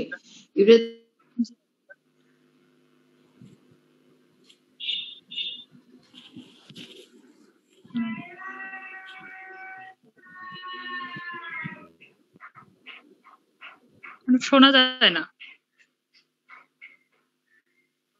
সেন্টিমিটারের কম থাকে ক্লাইটোরিস, সেটা 1 সেন্টিমিটার টু 2.5 সেন্টিমিটারের মধ্যে যখন থাকবে সেটা হচ্ছে ক্লাইট্রোমেগালি, এবং ইউরেথ্রাল ওপেনিংটা থাকবে বিলোতে, ঠিক আছে? আর যখন মাইক্রোপেনিস, যে তার আমরা এটা কনফিউজড যে এটা কি মাইক্রোপেনিস নাকি এটা ক্লাইট্রোমেগালি, তখন তোমাকে দেখতে হবে ইউরেথ্রাল ওপেনিংটা কোথায় আছে। ইউরেথ্রাল ওপেনিং যদি টিপে থাকে, হ্যাঁ, তাহলে তোমার এটা হচ্ছে মাইক্রোপেনিস, এবং এটা ইউজুয়ালি লেন্থটা 5 সেন্টিমিটারের চেয়ে বেশি হয়। নর্মাল যে পেনিসটা সেটা হচ্ছে 2.5 সেন্টিমিটারের বেশি, কিন্তু এটা অ্যাডাল্টে অনেক বেশি বড় থাকে, কিন্তু এটা ওই লেভেলে যাবে না, জাস্ট 2.5 সেন্টিমিটারের চেয়ে একটু স্লাইটলি এনলার্জ থাকবে এরকম। আর টিপ ইউরেথ্রাটা এবং সাথে হাইপোস্পেডিয়াস থাকবে, যেটা ফ্রেনুলাম থাকবে বললাম ওগুলা থাকবে, এবং হাইপোস্পেডিয়াস থাকতে পারে। সেটা দেখে আমরা ডিফারেন্সিয়েট করবো যে এটা ক্লাইট্রোমেগালি নাকি এটা মাইক্রোপেনিস, তখন আবার ডায়াগনোসিস পাল্টা হয়ে যাবে। আর একটা যেটা কথা একটু যদি যেখানে একটু এডিশনাল আমি অ্যাড করি, সেটা হচ্ছে যে তোমার এই যে পার্শিয়াল অ্যান্ড্রোজেন ইনসেনসিটিভিটি সিনড্রোমে, যেটা যদি আমরা পেশেন্ট ধরো মেল হতে চাচ্ছে, হ্যাঁ, তখন তুমি এটাকে কিভাবে কাউন্সিলিং করবা এবং কি করবা? তোমার তো পার্শিয়াল অ্যান্ড্রোজেন, সে বললো যে আমি ফিমেল হব না, যদি এই ধরনের আসে তখন তোমাকে যেটা করতে হবে যে তাকে যদি তোমার পার্শিয়াল অ্যান্ড্রোজেন ইনসেনসিটিভিটি যদি তুমি গোনাডেক্টমি না করো, তাহলে যেটা হয় যে তোমার তো তার কার্সিনোমার চান্স বেশি বেড়ে যেতে পারে, তাই না? তাকে সেটা তখন কাউন্সিলিং করতে হবে, যে তারপরেও যদি সে চাও কাউন্সিলিং করতে হবে। সে যদি মেল হতে চায়, তার যদি এই গোনাডটা রয়ে যায়, তাহলে তার কার্সিনোমার চান্স বেশি থাকবে, এটা একটা। এবং সেই ক্ষেত্রে যদি সে ডিসিশন নেয়, যেটা তোমার বললো যে এখন ডিসিশন হচ্ছে যে চাইল্ডহুডে সার্জারিতে অনেকে করতে চায় না, যেহেতু পার্শিয়ালে যদি করা যায় তাহলে হচ্ছে সেটা তাদের জন্য বেটার, কিন্তু যারা করতে চাবে না তাদের ক্ষেত্রে তুমি কিভাবে তাকে কাউন্সিলিং করবা এবং সময় দিবা? একটা হচ্ছে যে তাকে টাইম দিতে গেলে তখন যেটা এখন রিকমেন্ডেশন আসছে যে তাকে জিএনআরএস অ্যাগনিস্ট দিয়ে দিবা। জিএনআরএস অ্যাগনিস্ট দিয়ে দিলে কি হবে, সে তখন তার ভিরিলাইজেশন গুলা কমে যাবে। ভিরিলাইজেশন গুলা কমে গেলে তখন সে যখন পরবর্তীতে সে ডিসিশন নেবে, সে তার ভিরিলাইজেশন কমে গেলে সে পরবর্তীতে ফিমেল হওয়ারও ডিসিশন নিতে পারে। তখন যখন সে ফিমেল হওয়ার ডিসিশন নেবে তখন তাকে গোনাডেক্টমি করে সাপ্লিমেন্টেশন দিয়ে দিতে পারবে। এটা এখন লেটেস্ট ইয়েতে আসছে। যদি সে অ্যাসাইনমেন্ট হয় যে সে এখন সার্জারি করবে না এবং পার্শিয়াল অ্যান্ড্রোজেন ইনসেনসিটিভিটি সিনড্রোম, সেক্ষেত্রে তুমি জিএনআরএস দিয়ে তাকে আরো ফার্দার ভিরিলাইজেশন যদি না হয় সেক্ষেত্রে তুমি সেটাকে প্রিভেন্ট করে রাখতে পারো আপ টু তার ডিসিশন হওয়া পর্যন্ত। তারপরে সে ডিসিশন নেবে সে কি করবে, ঠিক আছে? এটা হচ্ছে এখন রিকমেন্ডেশন। আচ্ছা, আর কিছু কারো কোনো কোশ্চেন না থাকলে এখন শেষ করে দেই। হ্যাঁ, আমাদের ফ্যাকাল্টিরা গাইনির কেউ আছে? ম্যাডাম। আচ্ছা ম্যাডাম, সবাই মনে হয় লিফট করে গেছে নাকি? ম্যাডাম শুনতে পাচ্ছেন নুরজাহান? জি ম্যাডাম। ম্যাডাম, হ্যাঁ শুনতে পাচ্ছি ম্যাডাম। ম্যাডাম, এই যে জিএনআরএইচ অ্যাগনিস্টটার ডিসিশন যদি মানে অনেক দেরিতেও হয়, মানে হাইয়েস্ট কতদিন দেওয়া যাবে জিএনআরএইচ অ্যাগনিস্টটা? জেনারেল অ্যাগনিস্ট যে 6 মাস পর্যন্ত তুমি দিবা, দেওয়ার পরে তারপরে তার যদি আবার কোনো সিমটম ডেভেলপ করতে থাকে বা অস্টিওপরোসিস যে ধরনের তারপরে তোমাকে তখন তো আবার অ্যাডব্যাকে চলে যেতে হবে। এগুলো নিয়ে মানে কনফিউজিং। সে যতদিন এটা জেনারেল দিয়ে থাকে ভিলাইজেশন প্রিভেন্ট করলো, কিন্তু তুমি তো তাকে আবার গোনাডেক্টমি না করে তাকে তো ইস্ট্রোজেন সাপ্লিমেন্টেশনও দিতে পারতেছো না। সেহেতু যদি লাগে অ্যাডব্যাক তাহলে তুমি ওইখানে কিছুটা আবার তাহলে ওসিপি দিয়ে রাখতে হবে তখন আবার তোমাকে, যদি অ্যাডব্যাক থেরাপি যখন জিএনআরএস এর সঙ্গে থাকে। এই জন্য সে যদি দেরি করে তাহলে দেরি করার সময়টা পর্যন্ত আমাদেরকে জিএনআরএস দিয়ে রাখতে হবে। এটা জিএনআরএস দিয়ে রাখলে সে যদি এখন তুমি 12-13 বছর তার নিজের ডিসিশন নেওয়া পর্যন্ত হইতে থাকে, তার ডায়াগনোস হলো, তাহলে তাকে তোমাকে 2 বছর নিতে হচ্ছে, তাই না? 2 বছর তোমাকে গ্যাপ দিয়ে যদি তোমাকে জেনারেল দিতে পারো, একটা 6 মাস দিলা, তারপরে একদিন গ্যাপ দিলা কিছু বা ওসিপিতে রাখলা, তারপরে আবার জেনারেল দিলা, এইভাবে দিয়ে তুমি 2 বছর পর্যন্ত তাকে কন্টিনিউ করতে পারো। ঠিক আছে? জি ম্যাডাম। আচ্ছা, thank you madam. Madam Roshan, হ্যাঁ বলো ম্যাডাম। পার্শিয়াল অ্যান্ড্রোজেন ইনসেনসিটিভিটি সিনড্রোমে যদি পেশেন্ট রেয়ার আপ হতে চায় অ্যাজ মেল, সেক্ষেত্রে কি আমরা গোনাডেক্টমি করব? কারণ ওর তো টেস্টোস্টেরন তখন লাগবে, আমাদের সাপ্লিমেন্ট দিতে হবে। এখন এইখানে 2টা কথা আছে।